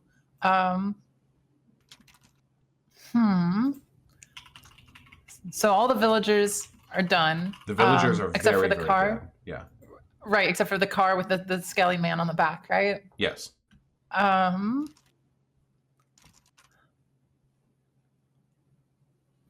not sure what the best thing we can do here is. I think my best case is to try to pick up Xander Hall. I think Xander's the closest, and I think getting us all in together is probably the best idea here. Can I ask a quick question? Uh-huh.